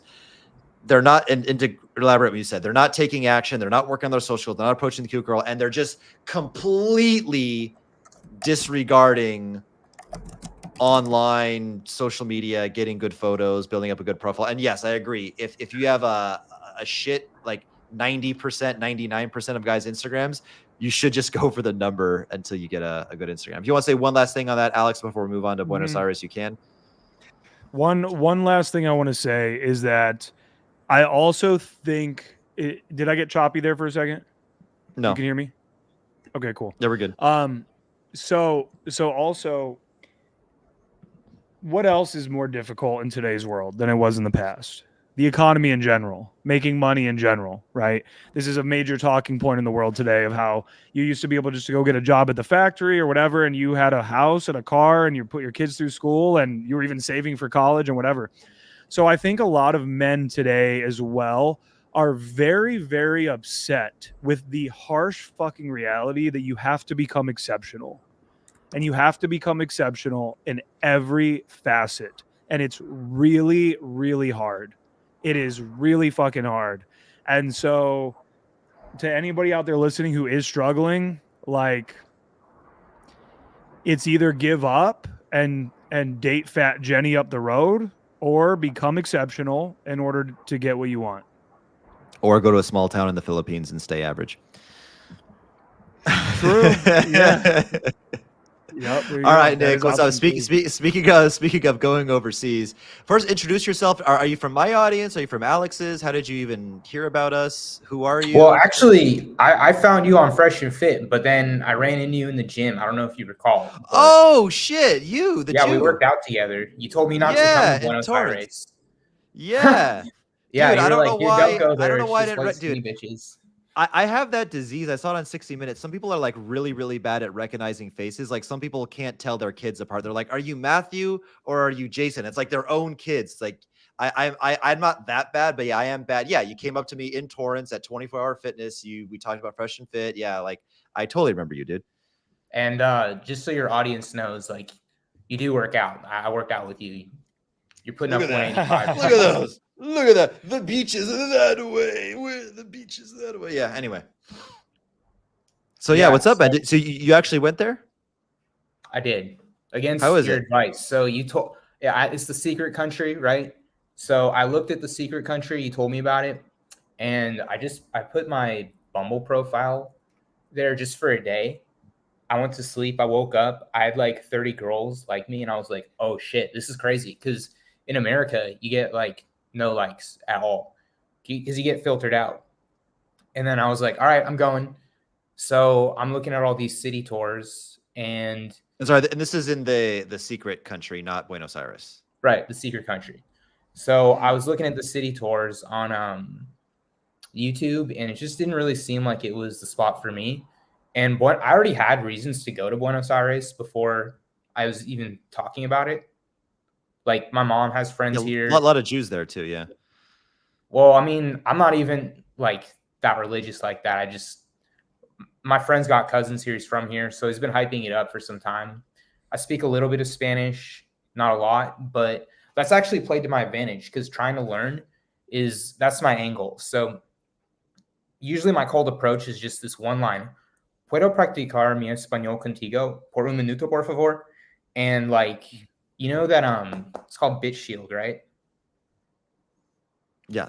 Well, Yeah, it's like just like they're immediately just goes away. standoffish.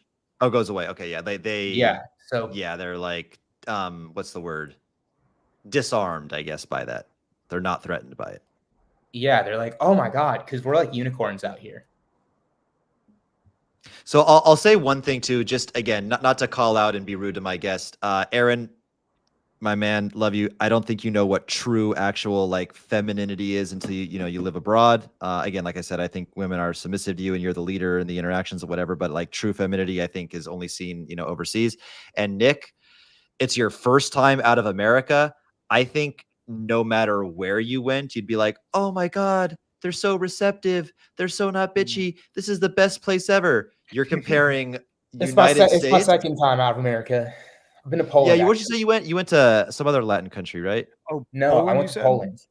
Poland. And I was doing the same thing out there back then, except I had a girlfriend. I was on a foreign exchange trip, and I kind of had a girlfriend there I went with, but she was not a good girlfriend. So I was like, fuck this. I'm just going to try to meet the Polish chicks. So I was trying to learn Polish for that 1 week, and I got pretty good. I learned how to say, like, I like Polish girls. And then Polish girls are beautiful. I was learning how to call them darling and stuff. And where did you But I think was only there you for a were a week. bit more where were they more receptive? I guess that was a long time ago, probably too hard to Long time compare. ago. and I was on a high school program, so it wasn't like I could do much. But yes, you're right. This is my first time out of the country as a grown man. So when passport bros say like, "Oh, this is a bad city for dating," again, speaking of Latin America, again, if they say, whatever the capital of Afghanistan is, or Jordan, or I don't know, Uzbekistan. If they say Uzbekistan is bad for dating, maybe they do actually mean it's worse than America for dating. Sorry to anybody who's from Uzbekistan or Uzbekistan, whatever you say. But when guys say that, oh, it's a bad city for dating, they just mean that it's not like really easy with a lot of beautiful women. So when I say Buenos Aires is a bad city for dating, yes, compared to America, again, as long as we're talking about Latin America, everything's going to be way easier and way better compared to America. But bro, if you went to the secret country, or if you went to Manaus, bro, if you went to Manaus, Brazil, a group of horny women would roll up in a van, abduct you in the van, and violate you all night, and then return you in like death by snoo snoo, like Futurama, if you know what that episode is. But they know Portuguese and I don't. That's like my big struggle is the Sure, language. but like another Spanish country. Let's say this. Quick super chat. What is the best South American country to lock in an online coaching business, save money, potentially be around other like-minded entrepreneurs? I guess I'll answer this, and then I want you to, after I'll answer this, and then Nick, I want you to kind of talk about the women and stuff more, and kind of you can sell Aaron on Buenos Aires, and you guys can chat a little bit, so I'm not hogging the show here. But I'll answer this one real quick, and then you guys can chat amongst yourselves.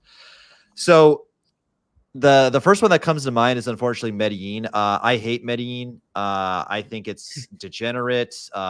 Tusi whores. Tusi's a drug. It's like this pink. It's, what do you call it? It's MDMA mixed with ketamine, mostly ketamine. It's basically just ketamine, actually. They all do this drug called Tusi. They hate foreigners, but it does have the most like high level entrepreneurs. But it has terrible people, terrible culture, and it's good if you want to like be like a pay for play. If you want to be a customer. It's a good place to go to be a customer, but that's not what I'm really about. Other than that, Mexico City is good. Not the best quality, not the best dating, but amazing networking with other entrepreneurs. There's a good amount of guys in Lima. There's some guys in Sao Paulo. Let me think. Where else in Latin America? I want to do more research on this, but let me think. Buenos Aires would have some people.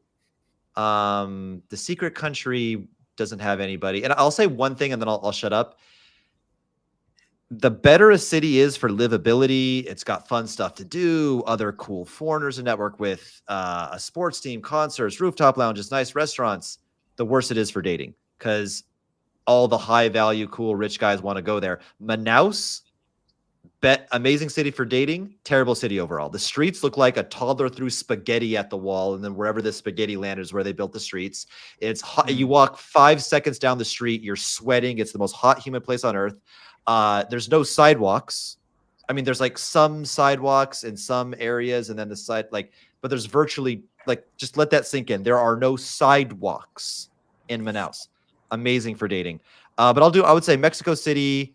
I can't really recommend meeting with a good conscience. Sao Paulo is good. Yeah, let's talk. Message me on Instagram, Kyle. I'm gonna research more with you, try to give you a better answer. All right, now Nick, talk about more about the women, their beauty, the good reactions, dating, and you can, Alex, I'll let you guys chat about Buenos Aires a bit, and I'll shut up and let you guys have some speaking time. Yeah, so I started with a few Bumble matches here for dates just to get my steps in, but so I don't have that like high value Instagram setup. So I was like, all right, I'm just, like, the Thanos meme, I guess I'll just do it myself. I was like, I'm just gonna start talking to these girls, see what happens. And I've been able to find like way prettier girls doing it that way. Also, if I sound nervous right now, it's because I'm freezing in here. It's like winter. That's the other thing about Buenos Aires is it's south of the equator. Well, I mean, you know this because you're down here, but yeah, right now it's winter. The seasons are reversed. Southern hemisphere. Yeah, seasons are in reverse for all you people who failed life. Another interesting fact, this random, is the toilets flush left, but that's a whole other thing. I've seen The Simpsons. All right, cool. Coriolis effect. Yeah. So yeah, I mean, I'm a steak guy, so I go to steakhouses, and I'm a coffee guy. I go to the coffee shops, and I just get to know the locals here. So I built a somewhat of a reputation for myself as just a kind guy, social. I get my fist bumps in, and it just sort of helps set the frame. So when I do talk to these girls, it's not like I'm just this random dude who's just showing up there. Again, my approach is really just, can I talk to you? Can I practice my Spanish with you? And a lot But of the overall, they're time, very receptive and sweet. They're yeah, and nice. sometimes they don't speak any English at all, and then it's kind of a struggle. And then I'm just like, all right, I gotta bail out. Are you getting But any dates with them? yeah, Nice. Okay. yeah, Sweet. How long have you been there? 27 days. Okay. I've had, I said in the chat, I went on 8 dates in 20 days, but the reality is it's probably a little bit more. I'm kind of seeing someone now that's been consistent. And yeah, so I was seeing a lawyer that I met at a coffee shop. Just, can I practice my Spanish with you? And by far, she was the cutest girl I'd been talking to up until that point. But she's a lawyer, right? Busy boss girl. And I took her on one date on Tuesday. The steakhouse I went to, I had to warn her ahead of time because I got snitched on. The hostess was like, I met these 2 Venezuelan girls there. I like just sat at their table, and then like we went out a bunch. But the hostess was like, every time I see this guy, he's with a new girl. And she told him that in Spanish. I didn't catch that, and they started laughing. Like, what did she say? What a So I'm like, all bitch. right. No, it's funny. It's Damn. funny. I love her. She kisses me on the cheek, the hostess, even after that. That's So, normal. That's Latin America, bro. Yeah. but the lawyer girl, I took her there, and I was like, all right, just so you know, like I've been hanging out here, I've been doing some stuff. The hostess may have seen me with a few girls, so if she snitches, just like don't be thrown off. And she was like, oh my god, she's gonna look at me like I'm a victim. She spoke English. I was like, yes, exactly, but don't worry about it, you're not. And she's like, okay. And then yeah, we had a good date, but the problem was that was Tuesday, and she said she wasn't gonna be free till Sunday. And I'm just like, okay, so I'm not doing nothing all day. So I go to the park on Saturday. There's this really nice park with it's like an abandoned train station that they turn, or it's like a railroad, and they turn the arches underneath the railroad in the bars and restaurants. Oh. So it's this iconic spot in Palermo, and I saw it on Instagram, and I was like, all right, I'm just gonna check it out by myself. And like while I'm there, I couldn't help myself. I'm like, okay, I should probably do some cold approaches because use it or lose it. It's like muscles atrophy. And then there's this girl with this dog, and I'm struggling with Spanish, so I'm like, pero hola, sí, and she was like, yeah, okay. So I meet this dog, and then I look at and I realize, I'm like, wow, the owner of this dog is pretty cute. I'm just gonna try to see if I can say some stuff to her in Spanish. And then we ended up spending like 11 hours together. Holy shit. And yeah, dude. And then by the way, dog in Spanish isn't perro, it's perro. Right, butt and then dog. Perro, yeah, perro means butt. Perro. I thought culo was butt. Like B-U-T-T. No, like yeah, like but he did this, but oh, I didn't like okay, it. yeah. She corrected me on that. Yeah. Perro is like butt, B-U-T, not B-U-T-T. Right. Perro is butt, and perro is dog. But yeah, so I'm seeing this one girl, and the lawyer. You've been a perro. You've been a dog, flirting with other girls too, as you should be. Yeah, and I felt bad too because the lawyer wanted to hang out. This is Saturday, and the lawyer wanted to hang out on Sunday, and I've never dated like more than one girl at a time because, I'm coming from the West. And I was in a relationship for a long time, so it's not like I'm out here just dating hundreds of chicks. This is like, I feel like I'm 2006 Kobe right now with the run that I'm on. But yeah, so I texted the lawyer, and I'm like, hey, just so you, like, I want to hang out with you, but I'm not a cheater. And just so you know, like, I did meet someone yesterday and we spent the day together. And if you don't want to hang out, like, I totally understand. And she was like, hey, Nick, oh my God, it's no big deal. We only hung out once. I still want to see you today. And I was like, okay. So we ended up going to coffee at my favorite spot. And then, yeah, it went pretty well, but she's going away for like 3 weeks. And then I was like, this new girl with the dog really likes me, so I'm just gonna see where that goes. Have you made out with both of them? Yeah. With the girl with the dog is pretty much my girlfriend. Like, she introduced me to her neighbor. She's like, "This is my boyfriend." I was like, Wow. "All right." You smash her? She calls it tiki tiki. Oh, like sex? Yeah, it's tiki tiki. Yeah. That's what they think that like the bed sounds like, right? Like That's what my elevator sounds like when I land. It's funny. Yeah, But I think there used to be a song that would reference that sound. Anyway, so well, there you go, Aaron. but she's Lawyer not bitches and bitches with Argentinian, dogs. by Oh, the sorry, way. women. I don't know what. She's not Argentinian. Oh, she's Venezuelan. No. She's white. Like, she's from Omaha. She's like a Latin American mutt. Okay. Mm. But her nationality is Argentinian now. No. Oh. I don't know if it's Peru or another country. Interesting.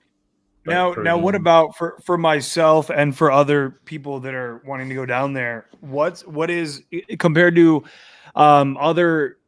I guess Casey could answer this better, but compared to other Latin American countries, what is it just cost of living like down there in general? I live in a pretty, like, I would call this an expensive spot. I'm in an Airbnb. The cost fluctuated per month. So the first month was like 800. Second month is 700.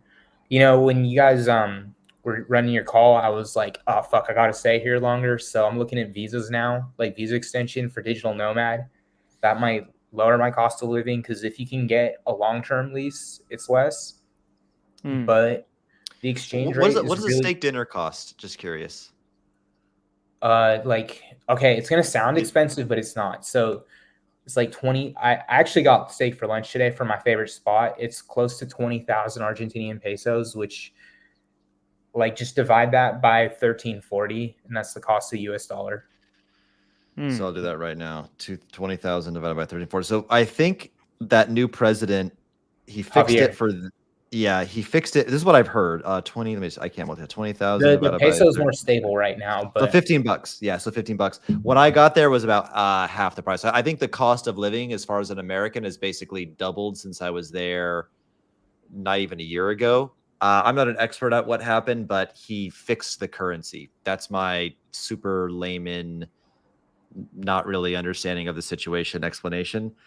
Used to be able to go there, and I'll show up my Instagram story. They had this shit where if you had the blue 100s, especially, they would give you a shitload more money on the exchange rate. But like if it had like a little tear in it, or like, oh, the bill like wasn't perfect, they wouldn't give it to you. And this is like me fucking around with the money counter. So like that was like my $400.